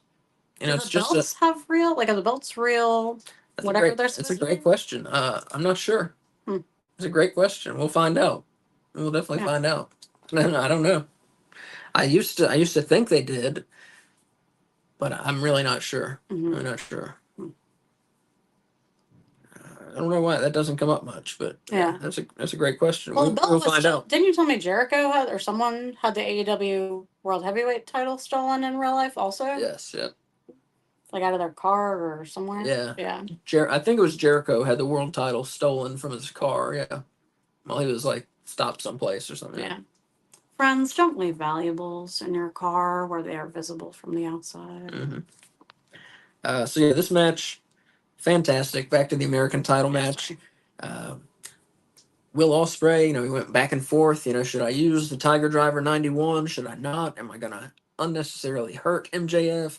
This and that. This battle in his head, and finally he decides, yeah, MJF's a piece of shit, and he needs to use the Tiger Driver 91, and so he does it.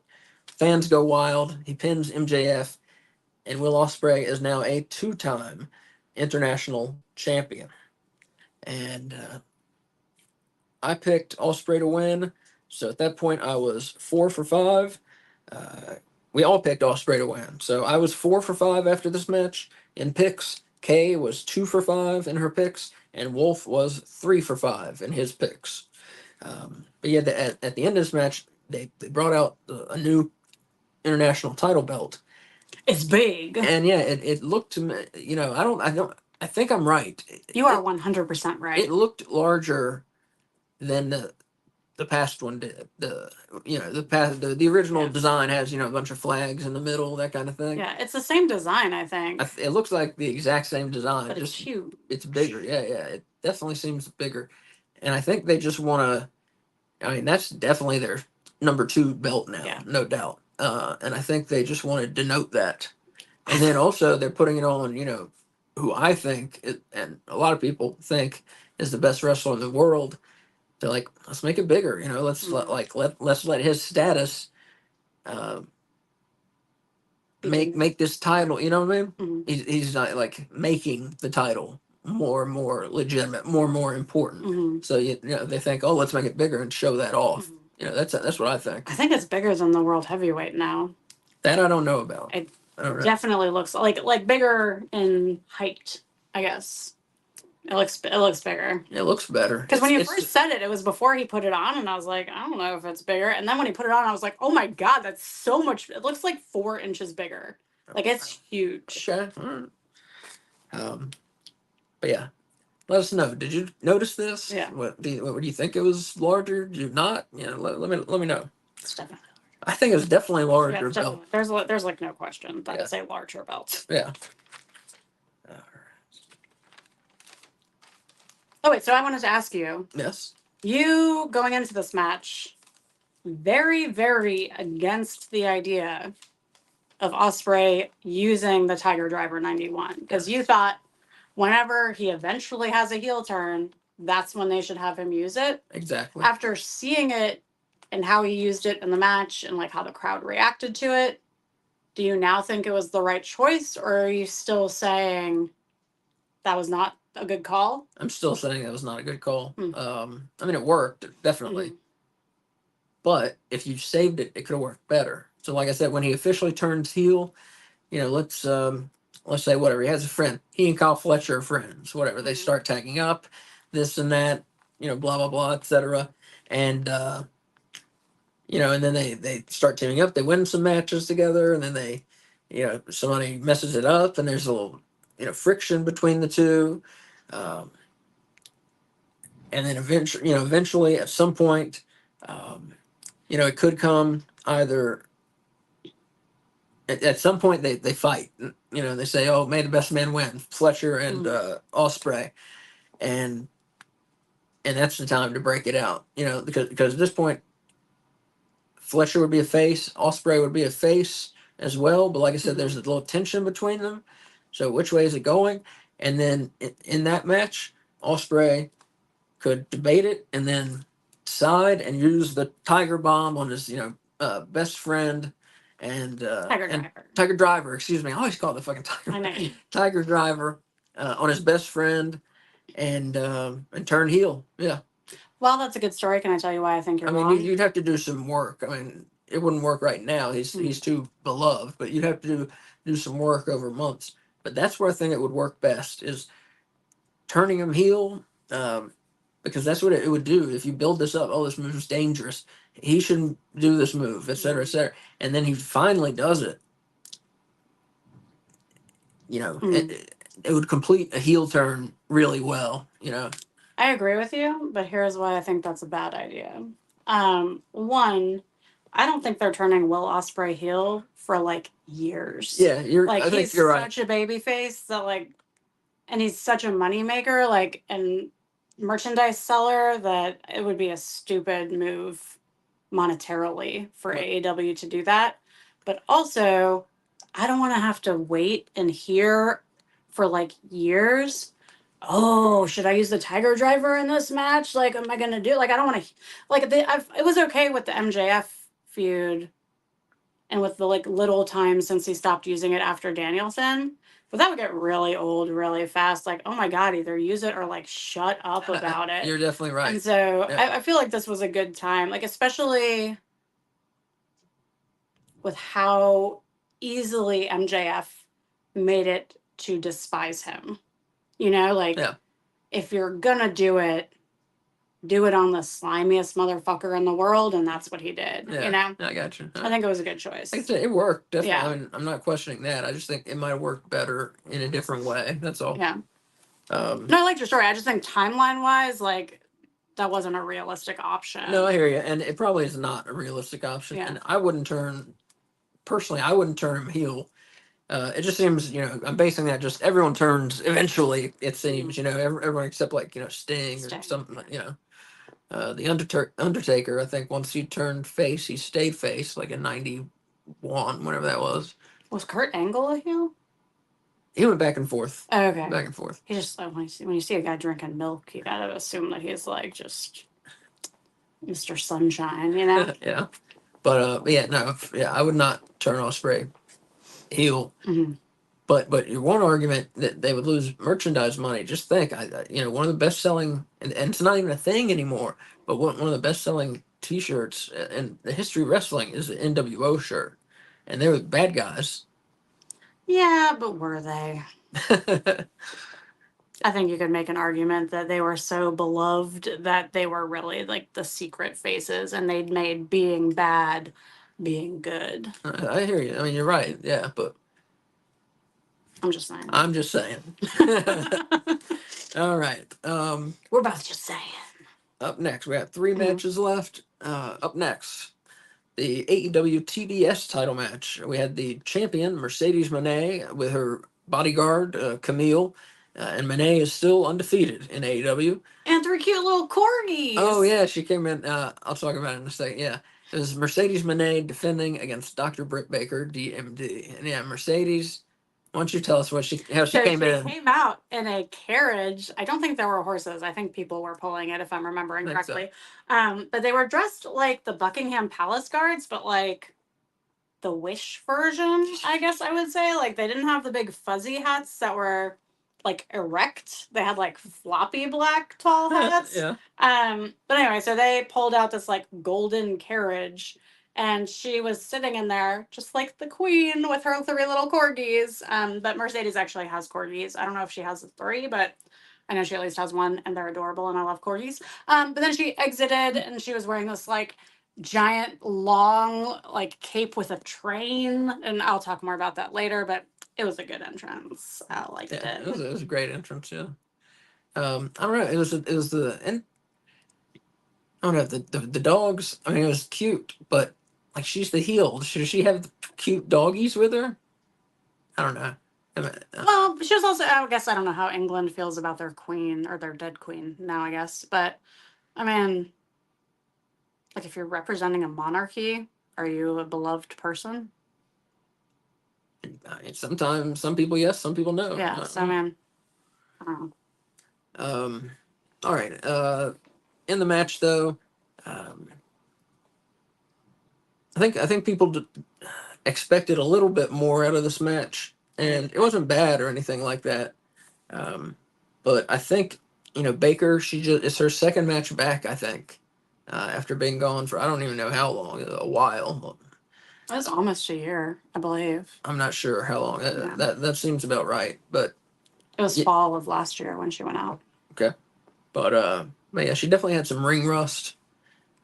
Most things went well, but just some things weren't kind of fluid. Like they didn't quite click in the way together. They didn't quite click as competitors in the match. But yeah, it was a good match. Like I said, just not great. Like a lot of people thought it would be. Yeah, it did not meet my expectations. Like it wasn't bad, like you said, but I had some really high hopes, and they were not met. Yeah, I agree. So yeah, well, Baker eventually she went for the lockjaw. Thank you, the lockjaw, where she puts on a glove and then presses on spots inside your mouth to make you tap out. It's the mandible claw. It's the mandible claw. Yeah, okay. I believe it's the same as the mandible claw. She calls it the lockjaw, and so she puts that on Monet, and then Monet bites Baker's hand. And the real question is, why the fuck didn't everyone do this? How does she win the submission if you can just bite her hand and it's over? Well, like same thing. Really, like she just destroyed the move. With Sako, I mean, like with anyone that does the mandible claw, like why don't you just bite them? Well, see, here's the thing. You could make the argument, oh, they're in so much pain, they can't even bite. They can't even focus on anything else, I don't know. Or it's done in a position to where you can't even move your teeth. Maybe you got your hand in such a way.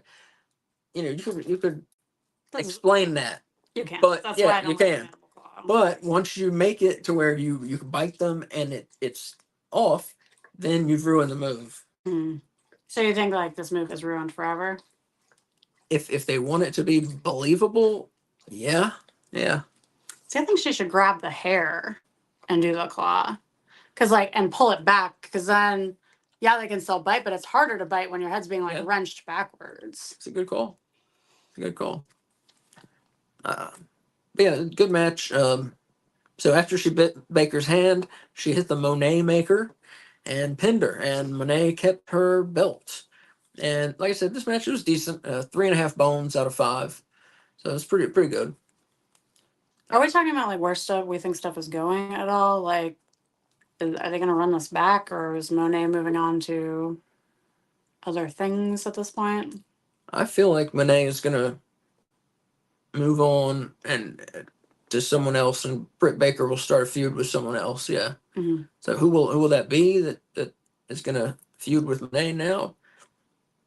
I don't know. I'm not sure. Can I tell you what I think they should have done? Okay. I think they should have had Britt Baker lose, obviously, but because of interference from Camille. And then I think we should have had a Britt Baker and Jamie Hayter feud with Monet and Camille. That's what I would have done. Yeah, that's a good idea. That's a good idea. Yeah, I mean, I'll be interested to see what direction they take each of those women. Yeah. So at this point, I was 5 for 6 in my predictions. Kay was 3 for 6. I made it to 50%, people. Yes. 3 for 6 in her predictions. Yeah, she started off over Lowest 2. bar finally achieved. And Wolf was 4 for 6 after this match. So getting close. Like I said, I had 5. Wolf had 4. If we tie, and she had 3. So if you tie at the end of the night, the champion retains. The predictions champion retains if we tie and how many we got right. So that's part of how I kept my belt for so long. That's true. But at this point, there was 0% chance of me winning. Like at this point, there because of who we all picked, like I could not have won at this point. Right. Bummer. Here, why don't you start talking about this match? The Perry and the TNT match. Well, I took no notes, so this will be interesting. So this is a coffin match, and I kind of expected like a coffin that looked like Darby Allin or Jack Perry built it, where it's like made out of mostly raw wood painted black. But they had like a really expensive go pick it out from the funeral parlor and then resent the person that died because they made you spend so much on their stupid coffin kind of coffin. That also looked like it like really hurt to hit it. It was white, which I thought was also an odd choice, but that's what it was. So Darby Allin came out first, I believe, in this match. And he had like tacks super glued or whatever, like all over his face. At first we thought he had like pushed tacks into his own face, which was would be an odd choice. But he had them glued so they were like pointy part out, which I loved. Because then like you deliver a headbutt and it's like not only is my head smacking the crap out of you, but now you got tacks in your face. There were several, because this is a coffin match, like weapons and stuff were allowed. The most noteworthy, I believe, was Jack Perry comes out with a bag from under the ring. And Asa was like, oh, he's got a bag of tacks. And I was like, oh no, that's not going to be tacks. I was like, that's going to be some glass, some real glass. And it was. It was. And we got some Crimea River chants and some Fuck CM Punk chants. You want to take over from here? Because I didn't take any notes on this match. Yeah. Sounds like you did a good job to me. Thanks. Oh, wait. I guess can I keep talking? Go ahead, yeah. So this match, disappointing. And I'm not talking like shit about AEW. I'm just saying you have Jack Perry and you have Darby Allin. We have seen Darby have great coffin matches before. We've said one of the best matches I've ever seen Jack Perry in was that Buried Alive match he had with Christian. Both of them have had awesome hardcore matches, just even against each other, not only in singles matches, but in like three-way or not three-way. What's it called? Trios matches. I keep saying three-way. Three-way. Anyway, Jack Perry has run over Darby with a van. Darby Allin used a fucking flamethrower and lit Jack Perry on fire. Oh. And that's the fire that I expected these two to bring to this match. Yeah, exactly. But it was grossly one-sided. Yeah. Like, to the point where I would almost call this a squash match, if not just like straight up call this a squash match. Darby got maybe like 3 moves in that I can remember. Like, I think he got a coffin drop in at one point. But really, it was just like Jack Perry beating the shit out of him for not very long because the match wasn't very long. Jack Perry pulled out a body bag and zipped Darby Allin up in the body bag and then dragged him down to the coffin, put him in the coffin. And then the Young Bucks came down the ramp and brought him a gas can. Yeah. And he poured the body bag inside the coffin. he poured gasoline all over it and then poured it on the outside, and then Bucks handed him a lighter. And then what happened, Asa? Tell me, I don't remember. Wait, what? Really?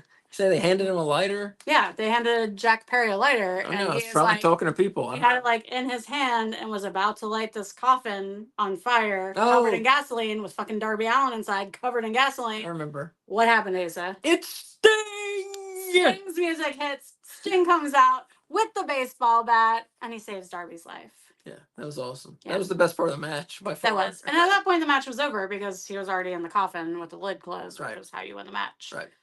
So Jack retains his TNT title, and we see kind of like a dud of a match as what I'm guessing is the end of this like pretty awesome feud they had going. And I can't. Had they dropped the ball so hard on this? Yeah, I don't understand. As Kay said, yeah, they had a hot feud. No pun intended. With Jack Perry being set on fire.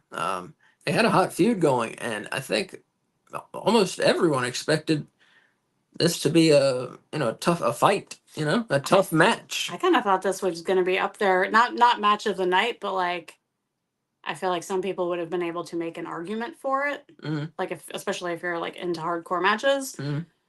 But yeah, I expected quite a bit out of this. I thought we were really going to see like the heel Jack Perry come into his own in the ring. Yeah. But if your partner is eliminated, like Darby was, the face, if he's eliminated, that doesn't help you get over as a heel at all. And it's like you're fighting no one after a bit. And you said it may be a squash match.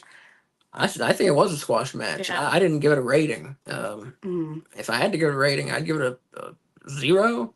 It was shocking. Like I mean, we've seen a lot of Darby Allin matches, and we've seen a lot of Darby Allin matches where I feel like they could have gone in this direction because he was wrestling like giants, and they chose not to.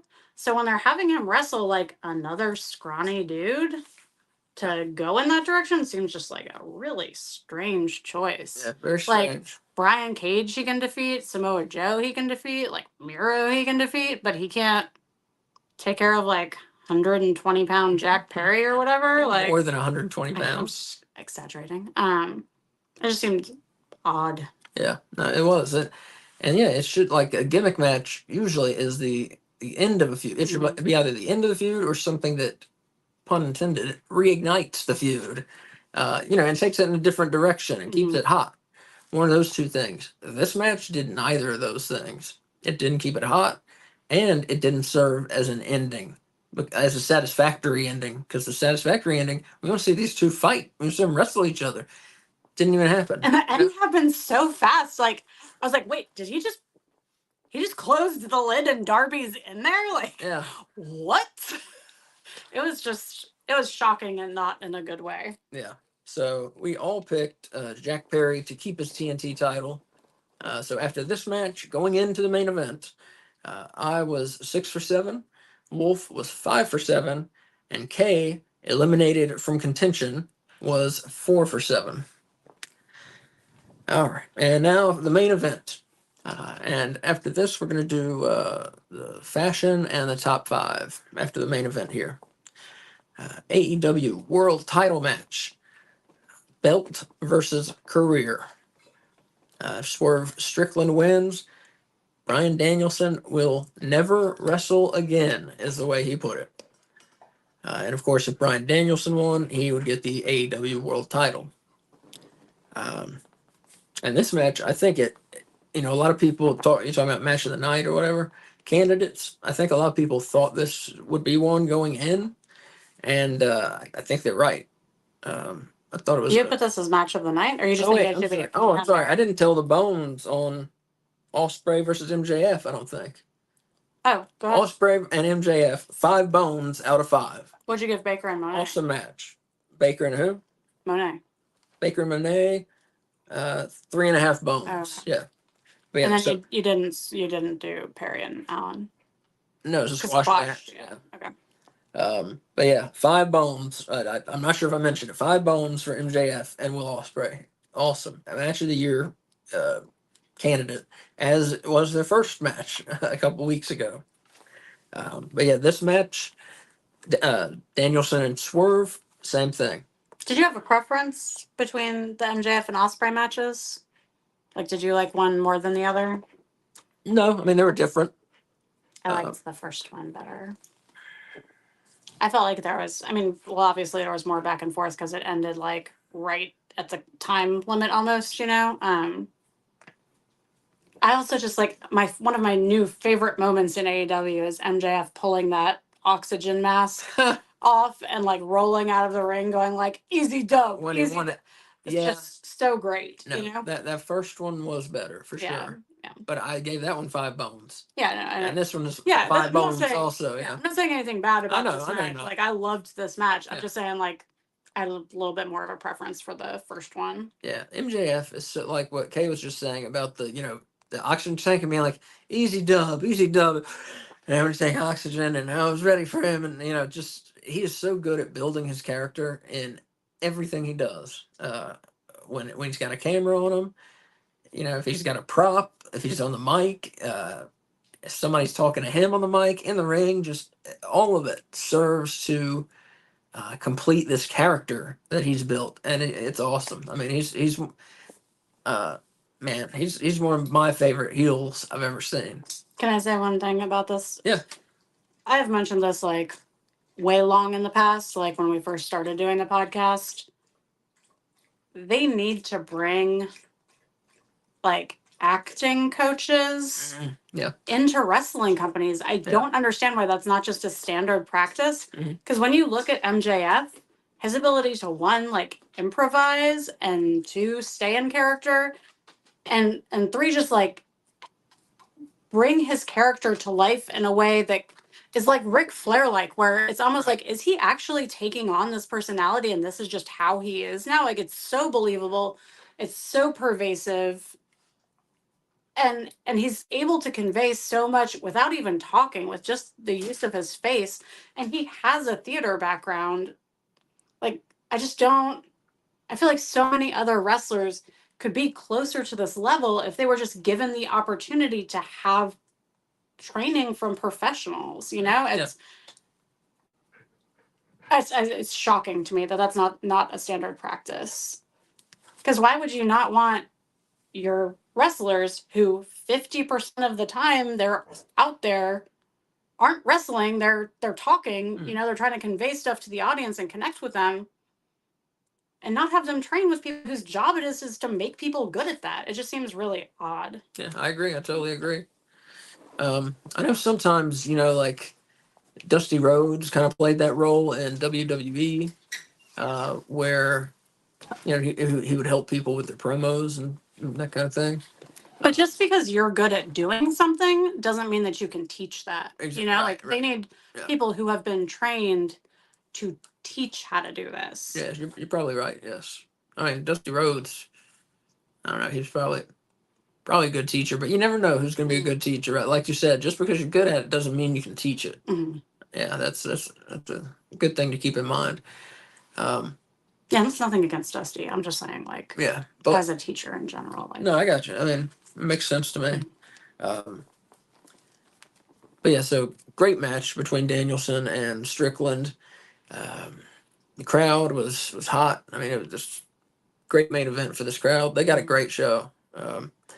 And eventually, Danielson wore Strickland down. He hit the Busaiku knee.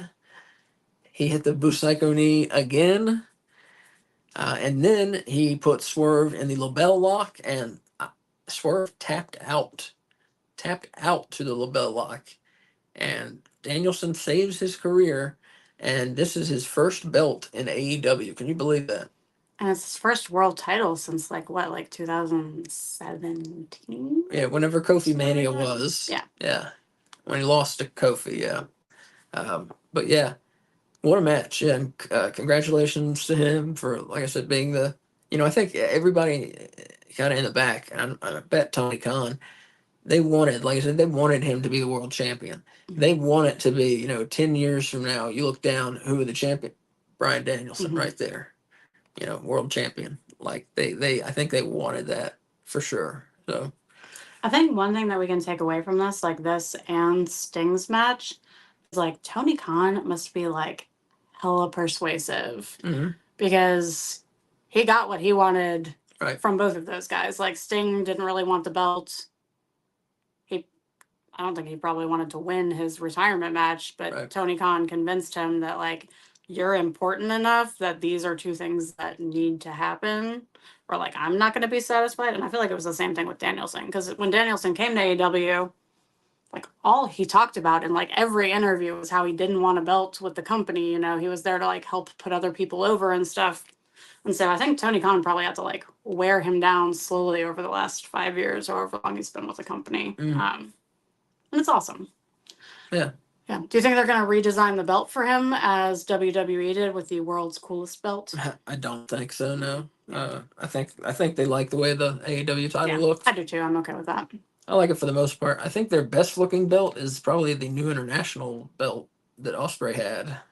I think that looks most wrestling belty. Yeah. Right. Like big deal title-y, but I like Jack Perry's new TNT title the best. Oh, that one was cool. That was looks cool as fuck. That was cool. All right, and so, like I said, Swerve taps out, loses the belt. Pardon me. And this match was excellent. 5 bones out of 5. Yeah, and it was cool because Claudio and Yuta came out afterwards to like celebrate with him. Mm-hmm. And Brie, does she go by Danielson? No, she changed it to something. Well, she changed it to Garcia for like her Garcia. But that was for her professional name. Like she changed from Brie Bella to Brie Garcia. Oh, what's her real name? Yeah, I thought I read today that she has the same last name as Danielson. Oh, so that would be. I don't know if it's Danielson though. Do you know what his real last name is? I don't know his real last name. Well, anyway, his wife, formerly known as Brie Bella, I'm not came sure. out with his 2 kids. I'm sorry, I'm not sure, but I feel like Bryan Danielson is his real name. Yeah, I thought so too. I think so. Sure. I'm not sure. Yeah. I'm not sure. His kids were cute. They came into the ring and like his little boy was like running around all excited, trying to get like the confetti that was falling. Mm-hmm. That was cool. They had good confetti too, a good color variation. Yeah.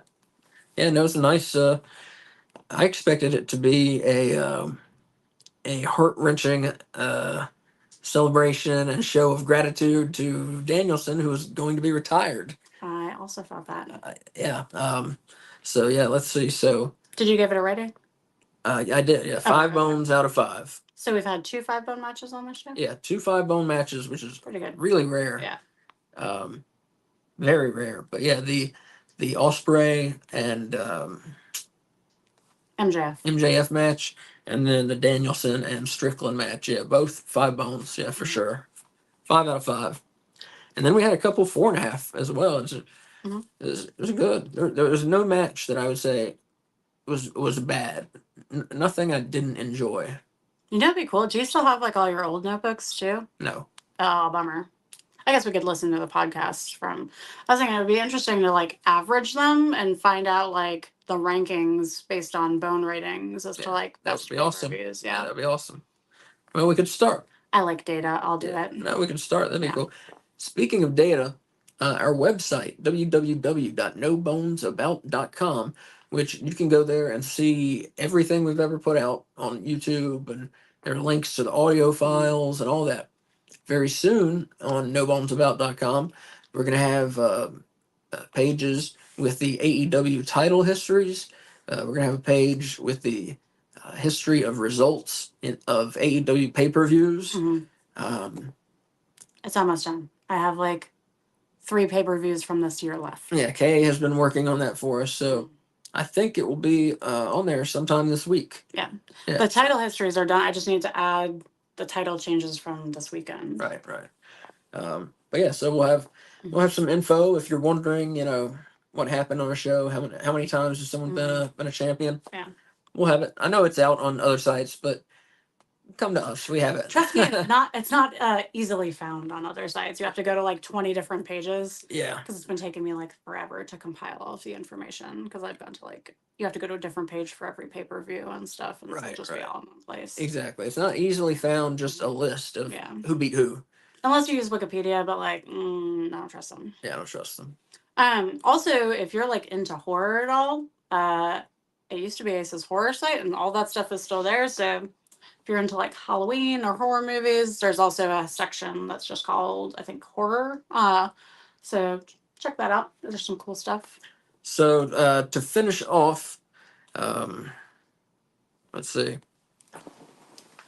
Kay picked Swerve to keep the title, and she missed, and so she finished 4 for 8. The worst I've ever done. The worst she's ever done, she said.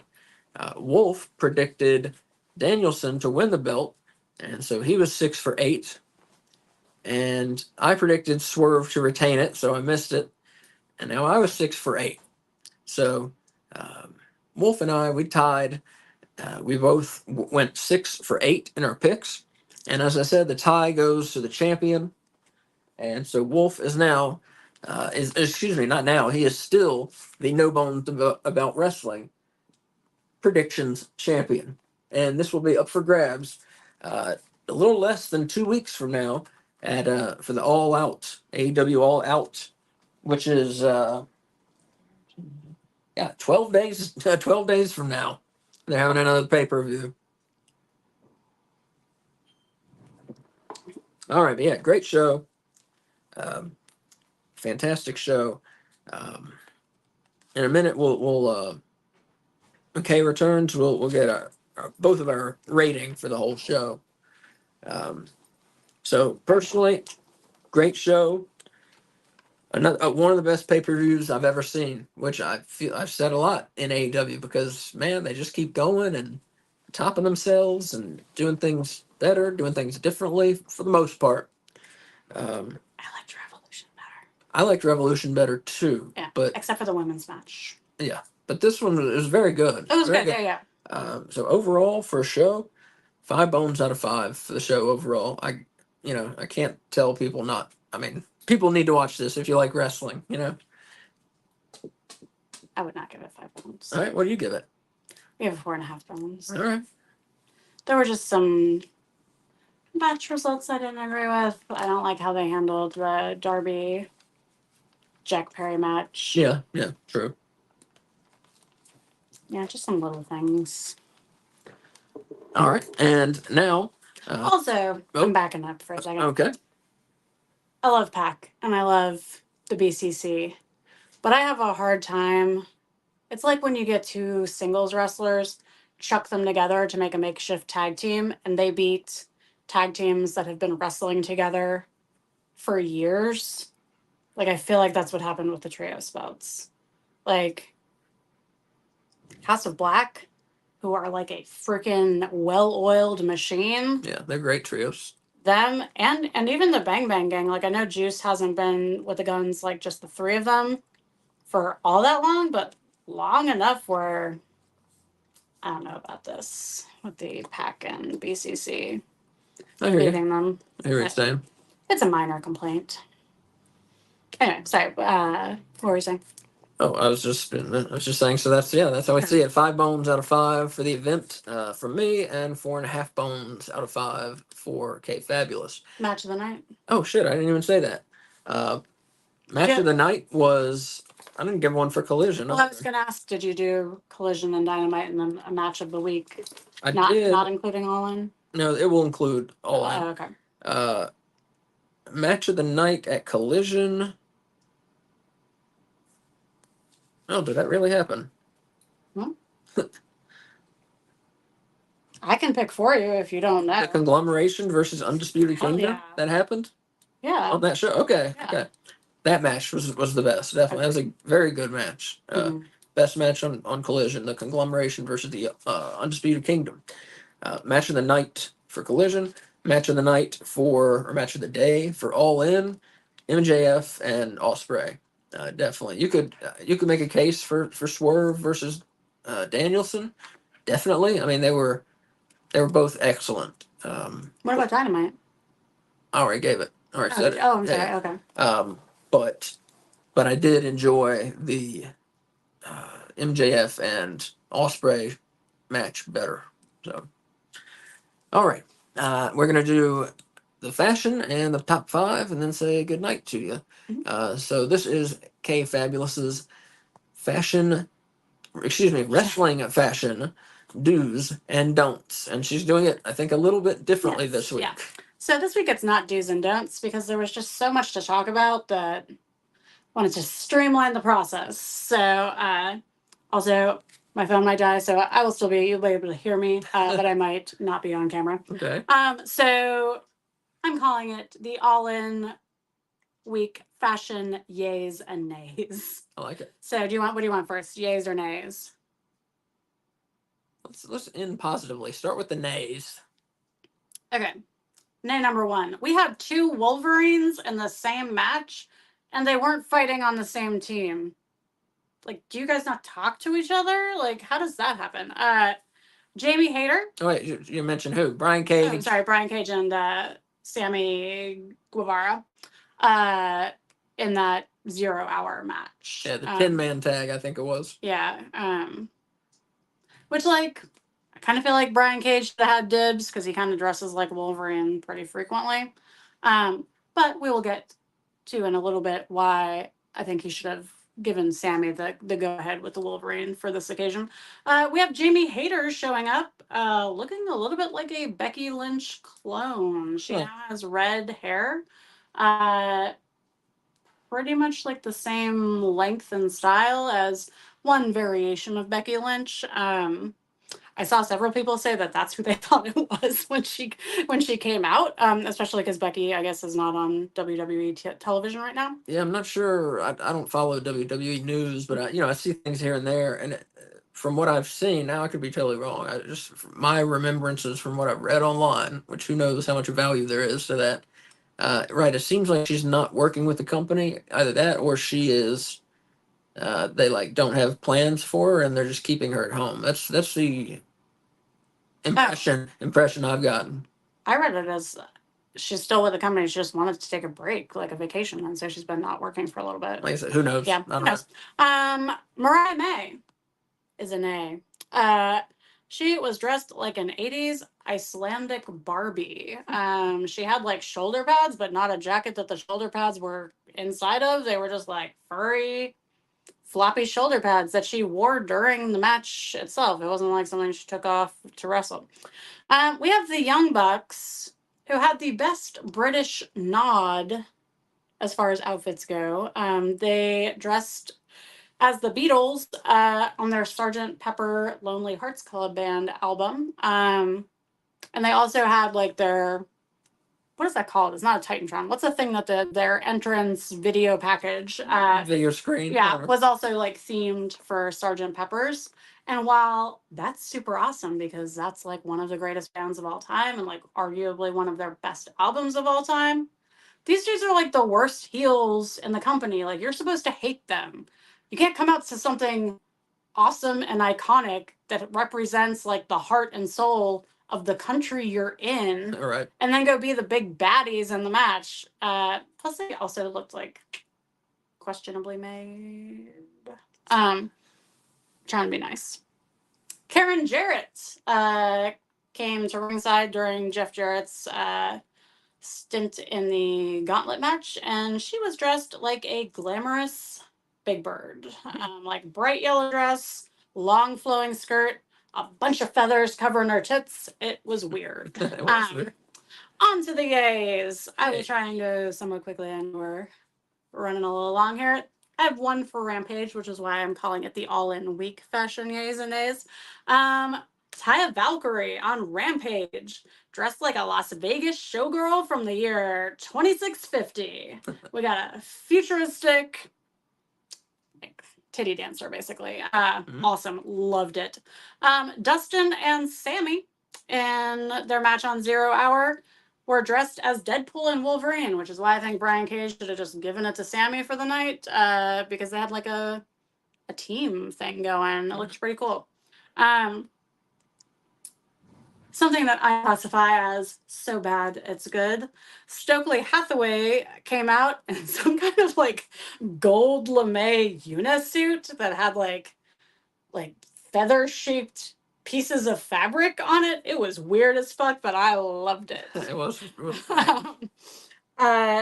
Jamie Hayter came out wearing what looked like a like late 60s, early 70s, like flower child gear. It was like mid to end Vietnam War era, like hippie clothes. I loved it.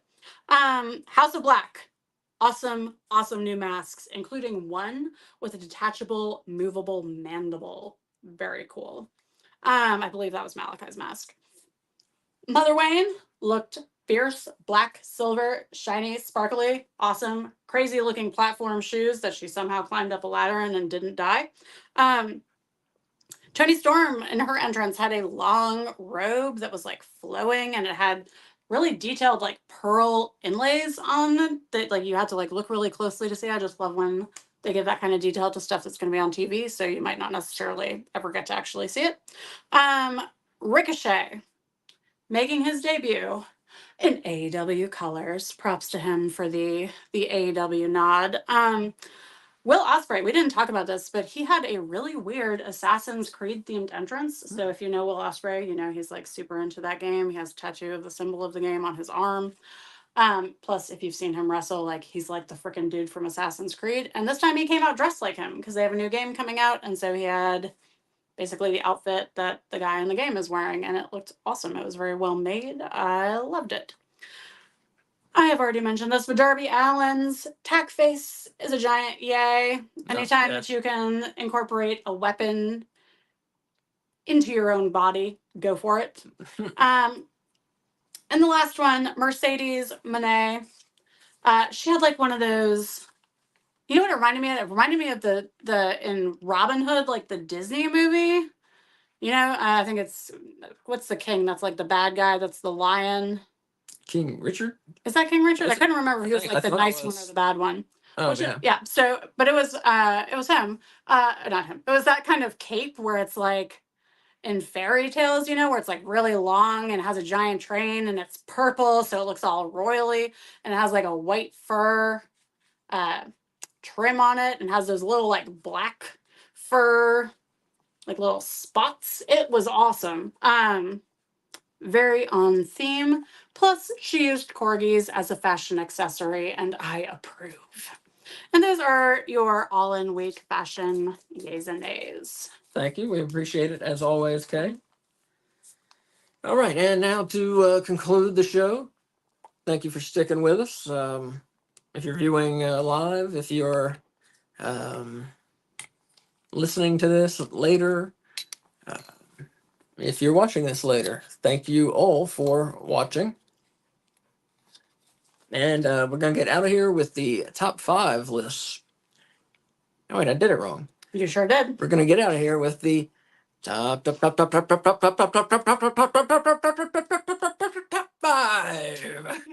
It's the AEW top 5 rankings. We sweat, we slave to bring you the most accurate rankings anywhere on the internet. Our secrets will never be given out. Our ranking process is proprietary and protected by copyrights. Should we start with men, women, or teams? Let's start with teams. All right. Teams. A lot of change up this week. Number 5, the Bang Bang Gang. They lost to someone. They lost to the House of Black and to the Patriarchy. Oh, I guess they lost with the House of Black and the Patriarchy. Right. Yep. To PAC and the BCC, who are now the new Trios champions. Thank you. Number 4, they were unranked last week, but the conglomeration, the Trios team of Orange Cassidy, Ishii, and Kyle O'Reilly. Number 4. Number 3, the House of Black, who lost the number 1 contender match. Wait, that's the wrong conglomeration. What? It should be the conglomeration Orange Cassidy, Mark Briscoe, and Kyle O'Reilly. Oh, okay. Ishii wasn't in that match. Okay. Sorry. That's all right. Just want to make sure my Mark Briscoe doesn't get left out. Oh, no. I don't know why I wrote that. That's weird. I also don't know why.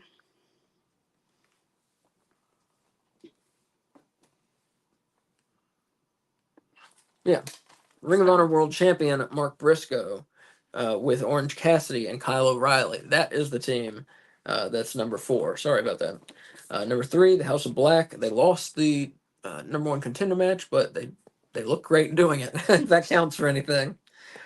Number 2, a team that is brand new, and they are the World Trios Champions, and that's the team of Pac, Claudio Castagnoli of the Blackpool Combat Club, and Wheeler Yuta of the Blackpool Combat Club.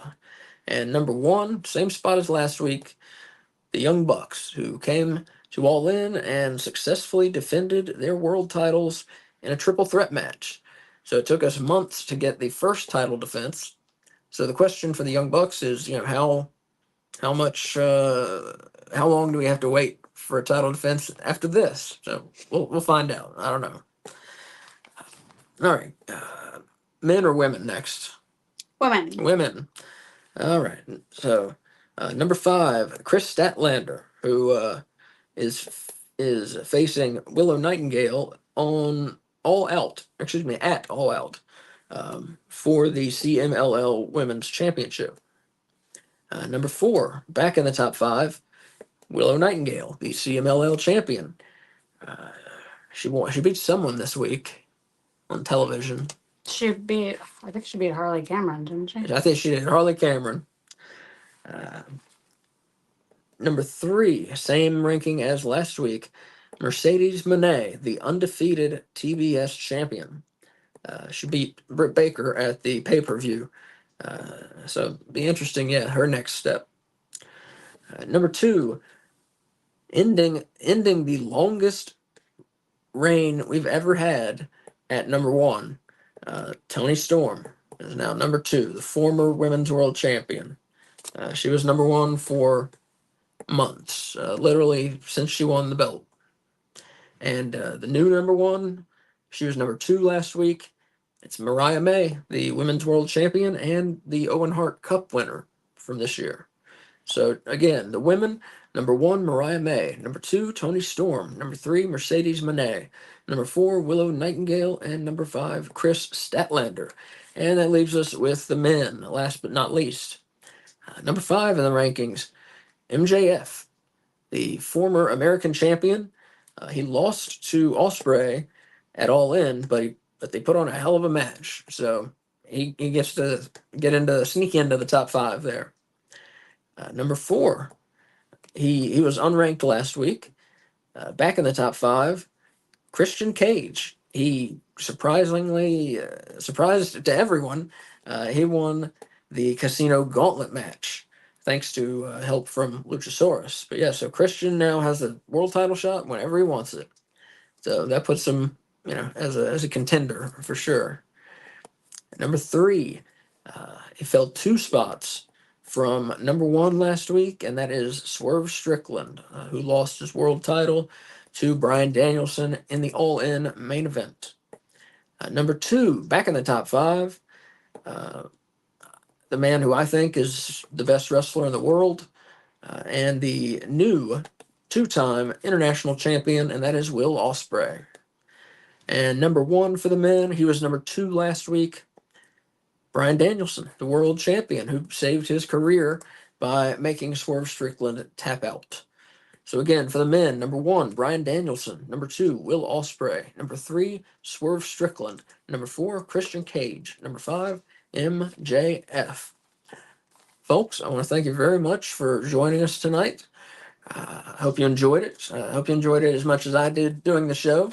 It was a little of a long show, so we had a lot to talk about. We had a lot to talk about. Yeah, I mean, we tried to keep it short, but we had so much we wanted to talk about that didn't happen. So hopefully you're still watching or listening at this point, and we appreciate that. That means a lot to us. And please get, the comments kind of went for a bit and then kind of died. So if you're watching the show, if you're in the chat or whatever, chat with us. Most of the time I'm gonna talk about what you say, as long as you're a polite person and you're talking about AEW. We'll talk about what you say. Yeah. So just don't be a jerk when you talk to us. And like I said, we will talk to you. What else? What else have I got? So on YouTube, make sure you like our videos. Make sure you subscribe. So anytime we do a video, it'll tell you, and they're going to be some more regularly here. Um, so again, you'll see those. They won't be part of AEW Weekly. Um, we're going to be doing some giveaways, so keep an eye out for those videos.